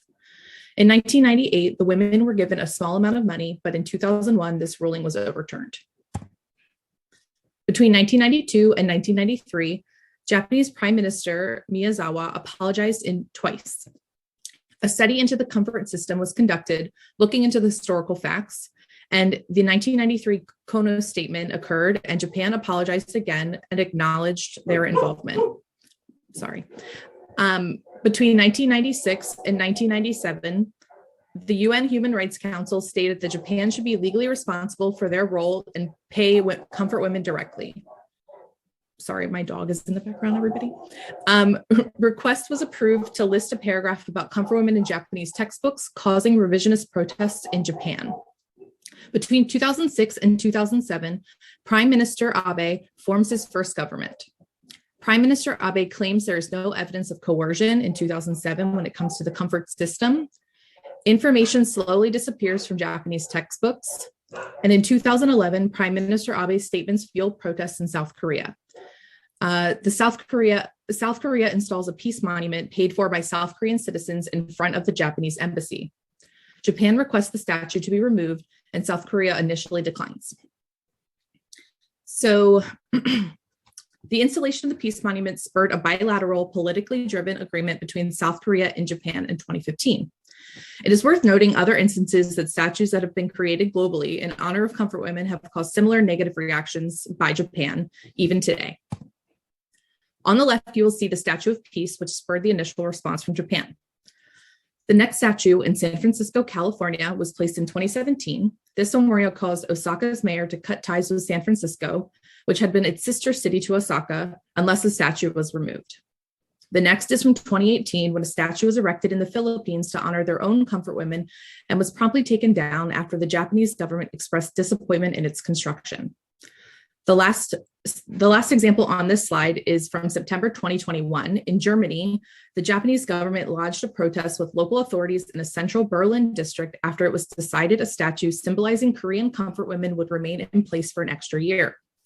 Now, if the physical sites of memory honoring comfort women continues to gain negative reactions from Japan, we must consider new alternatives to preserving their memories.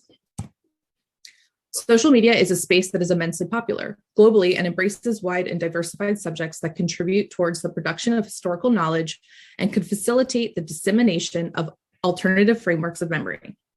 In 2020, there were 3.6 billion social media users worldwide, which represented approximately half of the world's population. In 2021, Facebook has over a quarter of the world's population on their platform.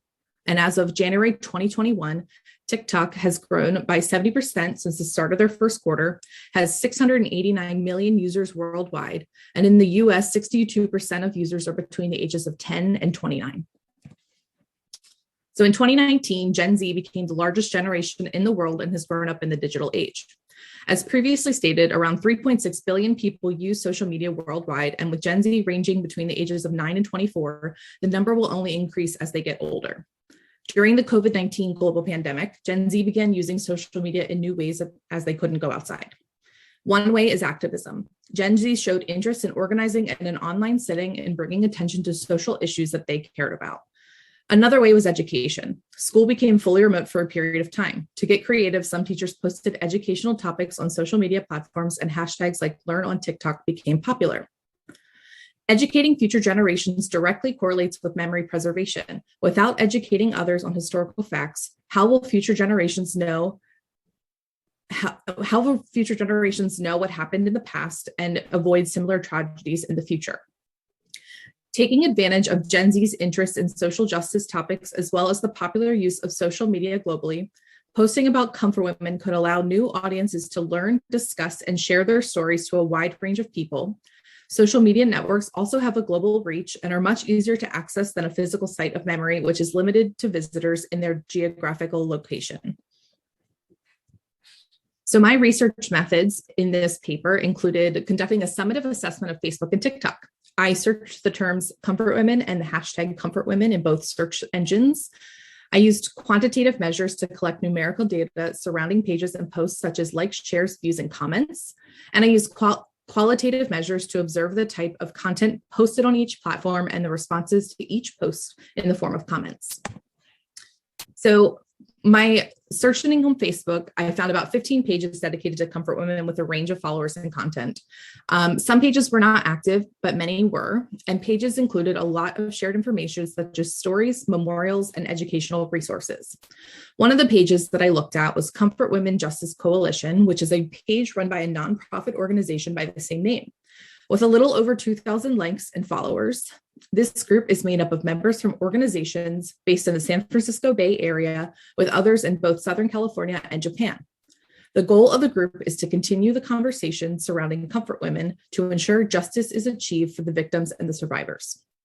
On the page, there is regular postings highlighting many events open to the public related to comfort women, including one from May 2021 that was dedicated to the primary sources and evidence on the comfort women issues. Another event posted in March 2021 was an in-person socially distanced vigil following a shooting in Atlanta, Georgia earlier that year. This vigil was held at the Column of Strength in San Francisco, which is the statue dedicated to comfort women there. A second page on Facebook that is consistently active is the Lila Filipina page, which is an NGO dedicated to Filipina comfort women's fight for justice with a little over 2,000 likes and followers. There's a wide variety of posts on this page, ranging from stories from survivors, artwork, memorials dedicated to victims, workshops, and protests, all relating to comfort women. On 6 December 2021, Lila Filipina posted about Dolores Molina, who was 13 or 14 years old when she was grabbed on the street by a Japanese soldier. Another post from December 2021 lists information about Lila Filipina's new website launch, stating, "As the world is shifting everything to digital, we're finally immortalizing the history of our Lolas through an online web platform." And TikTok. TikTok is a social media app that allows users to create, watch, and share short videos relating to any topic. Personalized feeds are created based on the user's interests and likes and can change over time. The TikTok algorithm is driven by interactions with each video posted in the forms of likes, shares, comments, and downloads. The platform slowly learns what the user is interested in based on likes and videos that you have watched. So if someone was to search about a geographical location, such as South Korea or Japan, or a historical topic even semi-related to World War II, there is a chance that the topic of comfort women could come up on your For You page. In this case, I did search the term comfort women and observe the reactions to a few of the top videos that resolved in my search. One video that uses the hashtag comfort women was posted on January 2021, and in this, the user describes the history of comfort women. The video alone has 79,000 likes, over 408,000 views, and over 5,000 shares. One commenter on this video says, "Yes, Japan paid money, but they want to erase it all from history, like nothing happened." Another commenter on this video says, "Yes, we need to talk about this. We cannot erase it." The second video that I observed was posted on August 2020. This was a user telling the story of comfort women and ends the video for a call for action to help with survivors before their time runs out. The second video alone has over 129,000 likes, over 566,000 views, over 28,000 shares, and around 3,700 comments. One commenter says, "I lived in Japan until I was 12, and the first time I ever heard about this was after I moved to the US." The third video examines an artist page, which is dedicated to activism while showcasing the user's artwork. This specific video about comfort women was posted in August 2020 and features the user painting a picture while using a voiceover from the previously mentioned user's post. The video has 2.1 million likes, over 8 million views, and over 100,000 shares and 16,000 comments. One commenter on the video says, "Thank you. As a Korean, I'm so happy someone is bringing this to light. It's a tragedy and people ignore the Japanese imperialism history." This user's comment has 166,000 likes, which on TikTok commonly reflects other users' agreement with the comment being made. A second commenter on this video says, "I never knew this. I have learned more from TikTok than school. I can't understand why they don't apologize, and I'm so sorry that this has happened." This commenter also has a significant amount of likes, around 26,000. So in conclusion, my research into the potential use of social media as a space to preserve the memory of comfort women demonstrates it as a successful possibility. Facebook seemed to reach an audience that was already familiar with the comfort women, but created a space for their memories to be preserved and discussed. TikTok was a space that could not only preserve the memories of comfort women in the form of short videos, but it also has potential to reach new audiences, spreading the stories of comfort women to new ears and further solidifying their memories. With the continued rise in popularity of different social media platforms, Gen Z and the generations to follow will keep online social networking relevant, and more people will begin to use the platforms for topics that they care about, making it an ideal space to preserve the memories of comfort women. Thank you.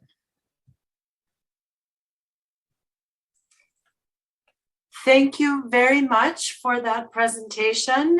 There are some interesting parallels, I think, between this presentation and Dr. Stetz's presentation when it comes to sort of meeting people where they are finding ways for people to pay attention that speak to them.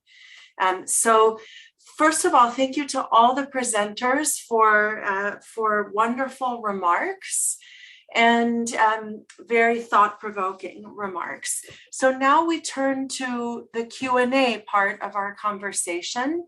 And I want to encourage anyone who would like to post a question in the Q&A of the Zoom. I believe, Dr. Carranza-Co, that's where the questions will be. Is that correct?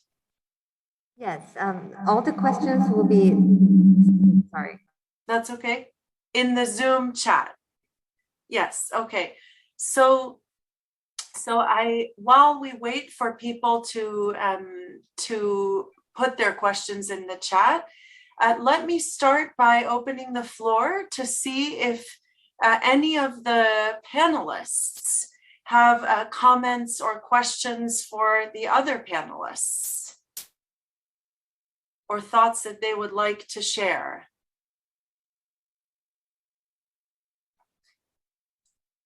Okay, so then I will start with a question, which is, so I come at this issue from a sort of international law, women's human rights perspective, and also having thought a little bit about transitional justice. And I think one thing that stands out to me is a lot of people look at trials as judicial proceedings as a place where you can create a record that can be passed on to the future generations about what really happened, an authoritative record. People talk about the Nuremberg trial that way. And I was wondering if any of you have any comments about the use of the 2000 Tokyo Women's Tribunal as a way to pass along the record, if that is perceived as a valid record of what occurred to Korean comfort women, and if not, why not? So maybe Dr. Kim could get us started, since this was at least tangentially related to what she discussed. Yes, you're right. Thank you very much for the question, Professor Grossman. I think 2000 Tokyo Tribunal made a historical mark that it brought attention to violation against comfort women as crimes against humanity. As I discussed about crimes against humanity, I think it has a lot to do with the notion of radical evil. That's something in our human mind inscrutable and incomprehensible. And I think that is really important for us to recognize this aporia in crimes against humanity, in the sense that this perception really make us to understand the level of this crime, but at the same time, it brings us this impossibility to understand this crime itself. As a human mind, it's inscrutable, and that's where Hannah Arendt idea kicks in terms of radical evil, how it is something that radically altered the intention behind the evil. So obviously, I would say 2000 Tokyo Tribunal makes a historical mark, but at the same time, I think it's really important for us that we must understand, nevertheless, crimes against humanity cannot be too broadly applied as radical evil because it's incomprehensible, realm of the crime. I don't know if that answers to the question, but I would say that it's obviously it's a historical mark. So thank you very much. I see there's a question in the Q&A which has similar themes to it from Nafisat Rabio Adebayo. And the question is there a way of spotlighting crimes against women separately from crimes against humanity? Because women are more vulnerable and the biggest sufferers of war. Either they go to battlefield or not, they remain the biggest losers. All right, so Dr. Stetz, go ahead. I would just say that in effect that happened in the 1990s when rape was defined as a separate war crime in itself. Obviously, men are raped too, but in general, more women are raped. So that was made as a legal distinction in the 1990s. It was not, unfortunately, inspired in particular by the subject of the comfort women. It had more to do with what was going on in the former Yugoslavia. And that once again points to ways in which, how shall I put it, what happens in Asia is not considered as significant. I was very interested, Professor Kim, in what you were saying about the lack of attention to Japanese imperialism and thinking of Japanese colonialism as real imperialism and real colonialism. So yeah, that's all I wanted to say. Dr. Pyonggap Min, I think you also wanted to say something. Yeah. Well, not only Tokyo War Crimes Tribunal, but UN Human Rights Commission and other international human rights organizations made very similar resolution to resolve the issue. Japan has to accept 767 measurement, and it's very similar. And I don't think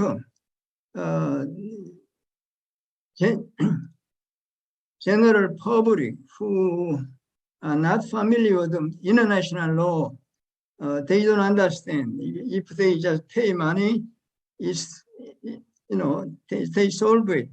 Many Japanese citizens, they say, they resolved it 2-3 times, and because they are ignorant of international law.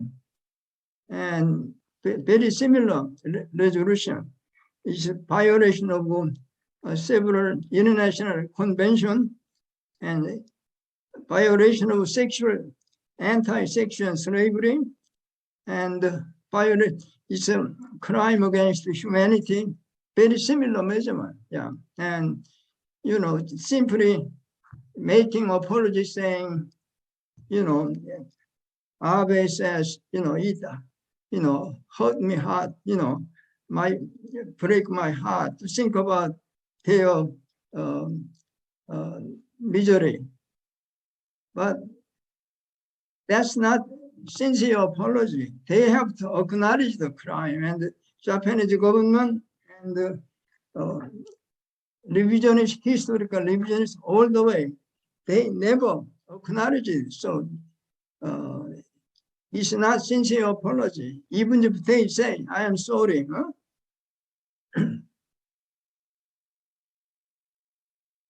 Thank you for those remarks. I mean, I was going to ask, what is a genuine apology? And I think this was also, going back to some of the themes that have come up during the conversation. Is it possible to have a genuine apology or not? What would that look like aside from acknowledgement, or even what is acknowledgement? So I see Dr. Meroz Huang.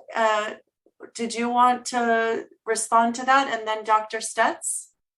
Oh, I wasn't going to respond to that. I was just going to ask another question. Okay, then let's hold off for one moment. Dr. Stetz?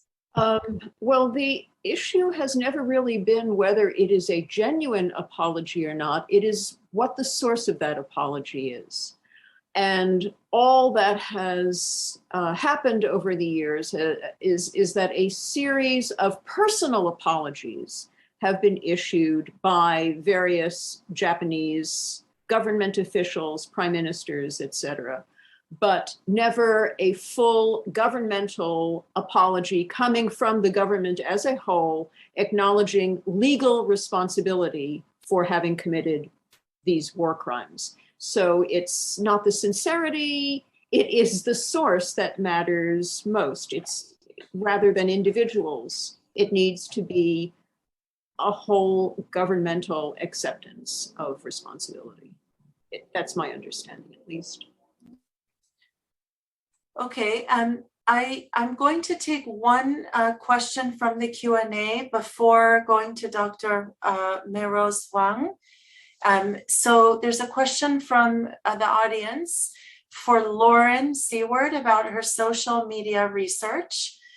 You mentioned learning through social media that people feel very strong support for justice for the comfort women, but also there's a lot of disinformation and misinformation on social media. So were there other, or the audience member put, are there a lot of right-wing responses to these posts or negative responses, or did you only see positive responses? And also just more generally, how would you respond to this comment about misinformation and disinformation in social media?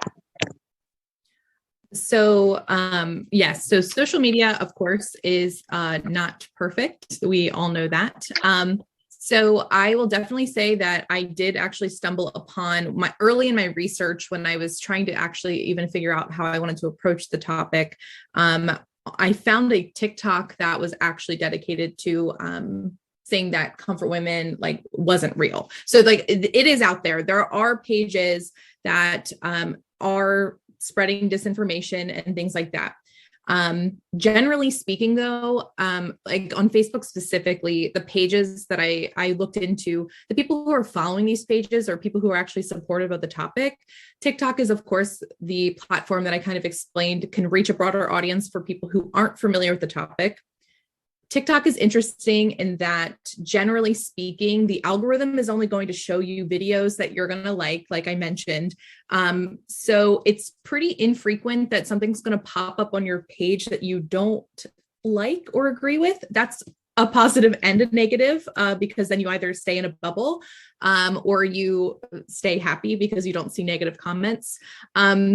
So I guess in general, like you can't take every single thing you see on social media and say, this is true, this is wonderful. But one thing that I've thought about pretty extensively is the posts that I looked at in TikTok had like over combined, it was like 9.8 billion views or something like that, or maybe million. But these three women who were posting on TikTok were just normal young women. So imagine if somebody who had a verified platform, so somebody who's famous or whatever, posted about the topic, they could reach so many more people and it would be verified that it's not false information, because if they're posting on their verified page, I'd like to assume that they are going to get verified information. So yeah, long story short, social media, you can't take everything without double checking it, but primarily I saw positive posts, and especially on the posts that I looked at, most people were very supportive. Thank you very much. Let's turn now to Dr. Meros Wang's question. Thank you. A couple of presenters actually talked about how only 11 former comfort women are still living, and certainly that's a concern. When there are no more survivors, we can imagine how this might negatively impact those families and those communities. But when their testimonies and their presence, the presence of those survivors have been so important to the movement, without those survivors then, which will happen in the near future, what types of artifacts should we draw from to kind of help push the issue forward?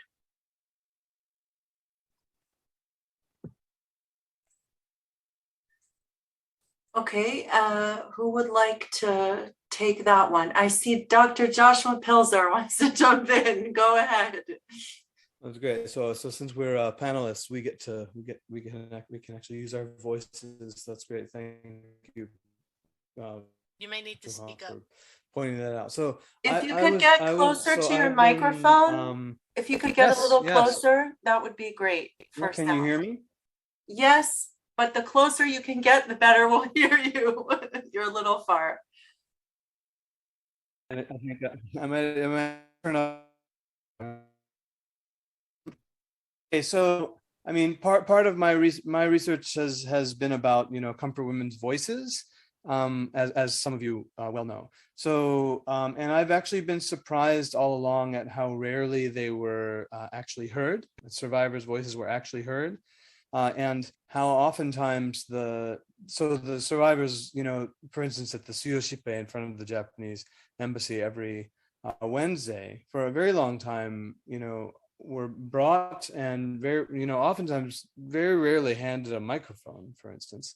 And so they are there, but in a kind of monument sort of fashion. And there's a sort of almost, at least for at times, there has been a very tokenistic, you know, and a very spectator oriented relationship to comfort women survivors as living, breathing human beings. And if you go to and the springing up of monuments, right, when there are still at a time when there are still quite a few living people, I think the monument is sort of one way that people are thinking about how to deal with what happens when people disappear. And if you go to the House of Sharing, Nanumejip in outside of Seoul, everybody who has died now has a statue in the yard. You know, it's kind of bizarre if they were people who you were close to, you know, but they just keep getting replaced by statues one by one. So I'm wondering how much, I guess I'm answering a question with a question, your question with a question, but I'm wondering how much agency particular, I mean, some, you know, people like Yong-Soo and some of the more vocal and, you know, participants in the movement we may say that they've had some measure of agency, but, you know, there were 300, you know, women registered that we knew of in South Korea, and the great majority of them probably not, you know, most people have never even heard them speak, you know. So I'm wondering how much agency people had to begin with, and how much there's already a kind of proprietorship, you know, over the comfort women as an issue that will continue unimpeded by the disappearance of the comfort women. I mean, and you know, this is not, I'm certainly not, I'm absolutely not in favor of that, but it seems to me, taking a pessimistic view, at least a 50-50 shot that that's how things will turn out. So it's just a question, you know, how much agency have people had already, and how much will that change when they are no longer with us, you know? Thank you. So I think that we've started getting into another question that's in the chat, which is an attendee says that they saw a new article saying a survivor in Korea was sued by denialists, and the person was reminded of the lawsuits and other statements challenging the existence of the Holocaust. And so the question is, what do the presenters think will happen as survivors pass away and deniers continue to defame them? I think that's in part what Dr. Pilzer was just talking about. I don't know if others have thoughts on that. Dr. Stetz. I suppose to represent the more optimistic view, I would just use a name, Anne Frank. Obviously, Anne Frank died long before anyone heard her voice. She lived on through her diary, certainly, but her diary wouldn't have reached anyone if there hadn't been a movement to bring it into print, and even more, to dramatize it, to turn it into a stage version that played around the world, and then to film it multiple times, both in a Hollywood version. There's also a European multi-part television version, and Frank goes on and on. So I would like to think that, in a sense, that can be a model for what is possible when a survivor is no longer there to give testimony, that others will take up the cause and use other kinds of media to promote awareness and education. That's my best hope.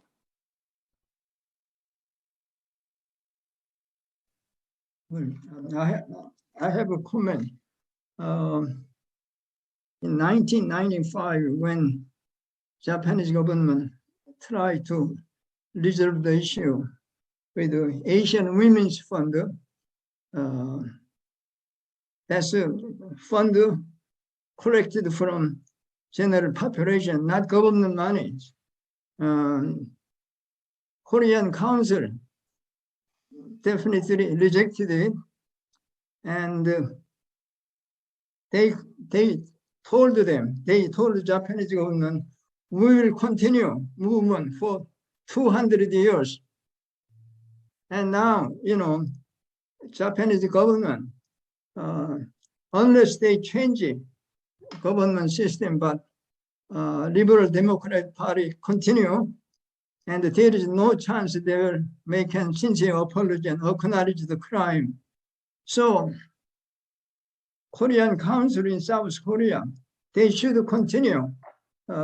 They said that they will continue 200 years, and I think they should continue. They cannot resolve it with a monetary compensation. So it's interesting how our conversation has, as is right for an interdisciplinary conference, right, touched on legal mechanisms for preserving memory, and then also cultural, film, literature, the what those different realms bring to the table, and who they affect, and how they affect people, and how they help to get to accountability and maybe forgiveness. It's interesting to think about how we can use these different tools to achieve different goals. I wanted to point out to the community here that is here today. There are some statements in the Zoom chat talking about the 2000 tribunal and the impact that it's had, and what role it's played.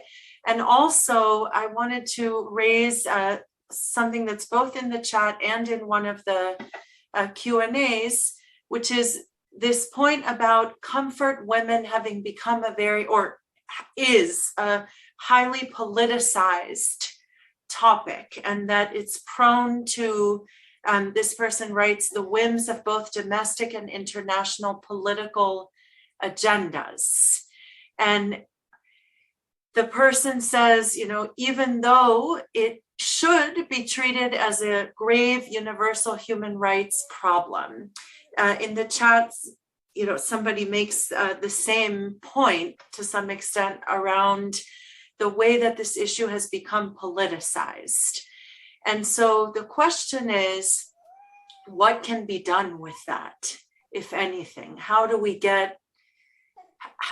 Is it possible to depoliticize this issue, and what would that look like?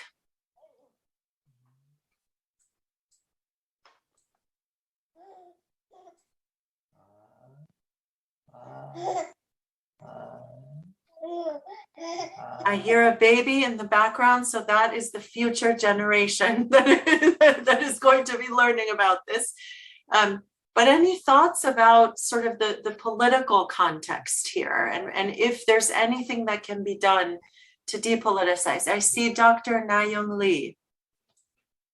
Hi, my name is Na-Young Lee from Chungang University. Actually, I'm presenting tonight in Korean time, but tomorrow in American time.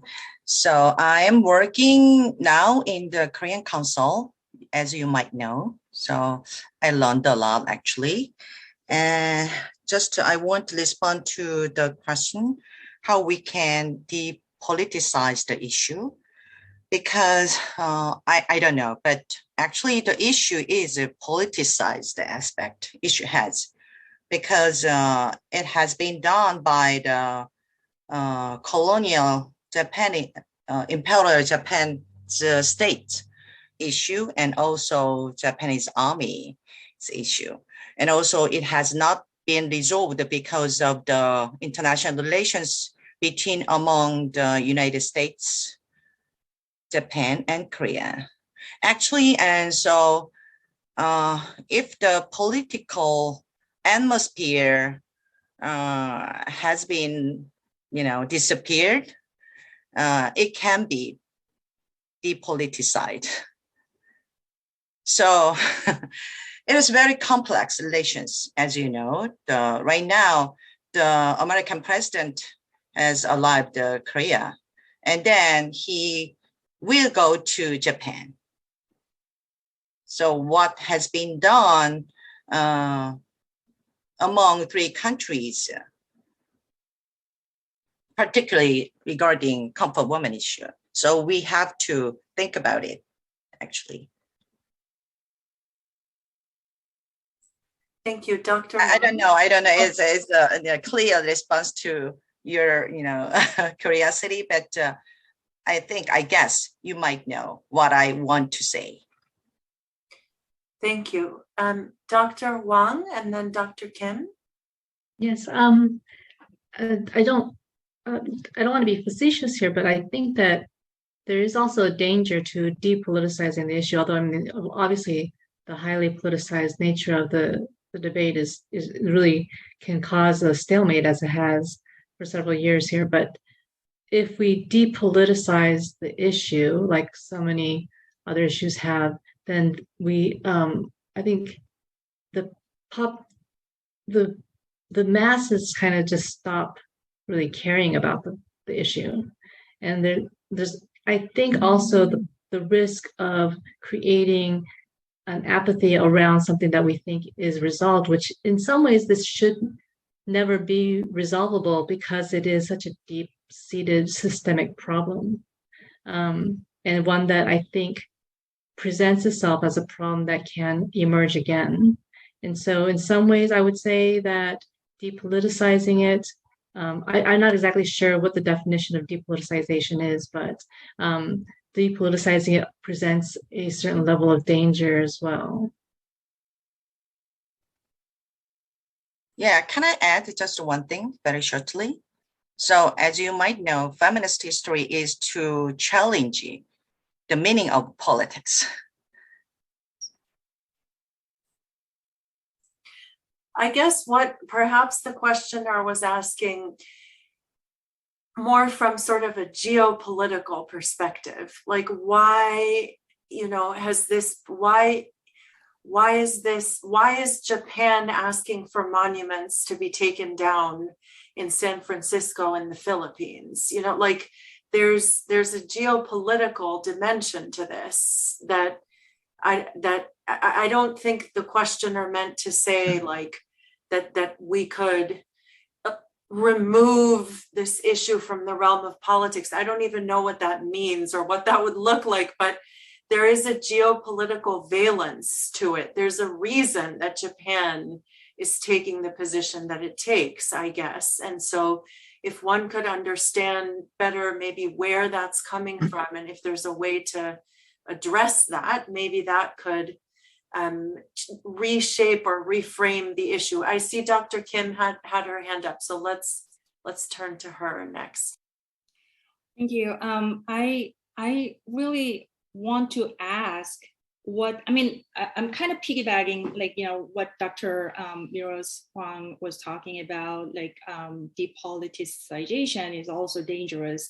And I wonder, what do we really mean by depoliticizing this issue?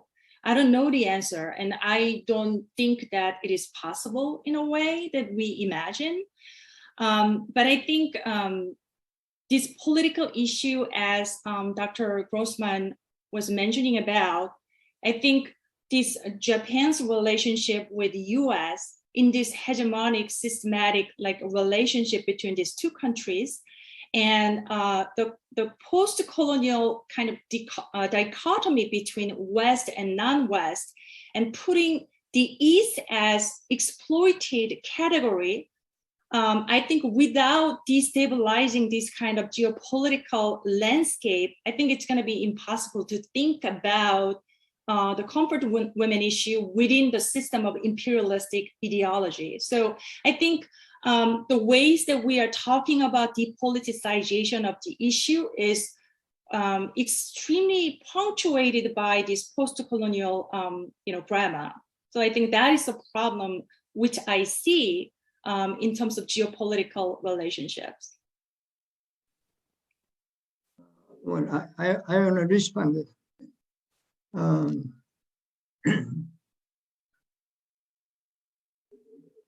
Politicizing to resolve the issue, politicizing means they have a settlement involving monetary compensation.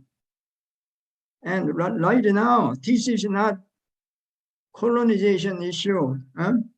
It's really women's human rights issue. And we have to follow recommendation made by human rights organization. Now we have a new president in South Korea. I am afraid they will make agreement with Japan to resolve the issue. They cannot resolve. As I said before, Japanese government, they have a nationalist ego. They don't want to acknowledge crime. That's the main thing. And I disagree. This is a colonization, neo-colonization issue. It's not nationalist argument, definitely human rights issue, and we have to follow recommendation made by human rights, international human rights organization. It will take a lot of time, but that's the only way. Last year, Korean Council tried to resolve the issue through Korean court, and I rejected that resolution through Korean court asking Japanese government to compensate them. That means only monetary compensation is possible, but I know Japanese government won't make an apology, and you cannot make another country to make a sincere apology if they don't accept it. Yeah. So unfortunately, I think nationalist political arrangement won't help to resolve it, because we know Japanese government won't make a sincere apology and acknowledge the crime. Thank you. I'd like to bring in Dr. Hye-Suk Kang to see if she has any thoughts on whether the extent to which North Korea and South Korea are working at all jointly on this issue, or have the potential to work together on this issue, since we're talking about the geopolitical framework. I don't know, Dr. Kang, if you have any thoughts about that. You're muted. You're muted. Sorry. Do I have a moment to answer about the question? Sure. Yeah. So it was just basically the question is, we're talking about the geopolitical situation here, right? And so the question is whether North Korea and South Korea, to what extent they can cooperate on an issue like this.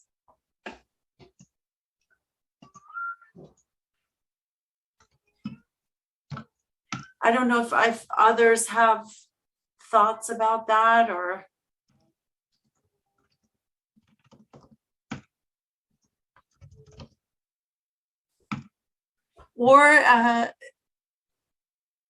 I Or- need 5 minutes. I need Okay, 5 minutes. Sure, no problem. I don't know I'm if we'll sorry. have 5 minutes, but it's okay, no worries. Let me see if I don't see any other questions in the Q&A at this point. I do see, so Indai Sajor wrote in the Zoom chat that South and North Korea did a historical move by presenting their case as one country during the Tokyo Women's Tribunal, and their lawyers worked together to build their cases. And she wrote, we traveled to North Korea to gather evidence and agreement. So that's very interesting. All right, so I don't see any more questions at this point. If others have any additional comments or questions, and that includes the panelists, now is the time to make them or ask them. And if not, I think I will turn the microphone. I will thank everybody for their participation this evening or this morning, depending on where in the world you happen to be. I think this was a wonderful interdisciplinary approach, and we appreciate all of your time and thought and participation in the event this evening. And with that, I will turn it back over to Professor Carranza-Ko for concluding remarks. Thank you so much. Thank you so much for the wonderful presentations and great discussions. I think there was a lot going on the Zoom chat. And one thing that I wanted to mention was I was also getting a lot of emails from graduate students that were attending the conference and how much they were really, really enjoying it, including graduate students from South Korea as well. So thank you so much. This concludes, and I would like to officially announce that this concludes the first day of our virtual conference at the University of Baltimore. Please keep in mind that tomorrow we have our second and final day of our virtual conference on the theme of centering the victim and what remains. It will take place from 8 a.m. to 11:30 a.m. Eastern Standard Time, 9 p.m. to 12:30 at night, Korea time. For the panelist speakers, please use the same Zoom link you have been provided to access tomorrow's meeting. Thank you again to the panelists and the great audience. And once again, thank you again to the Academy of Korean Studies for supporting our event. Thank you so very much.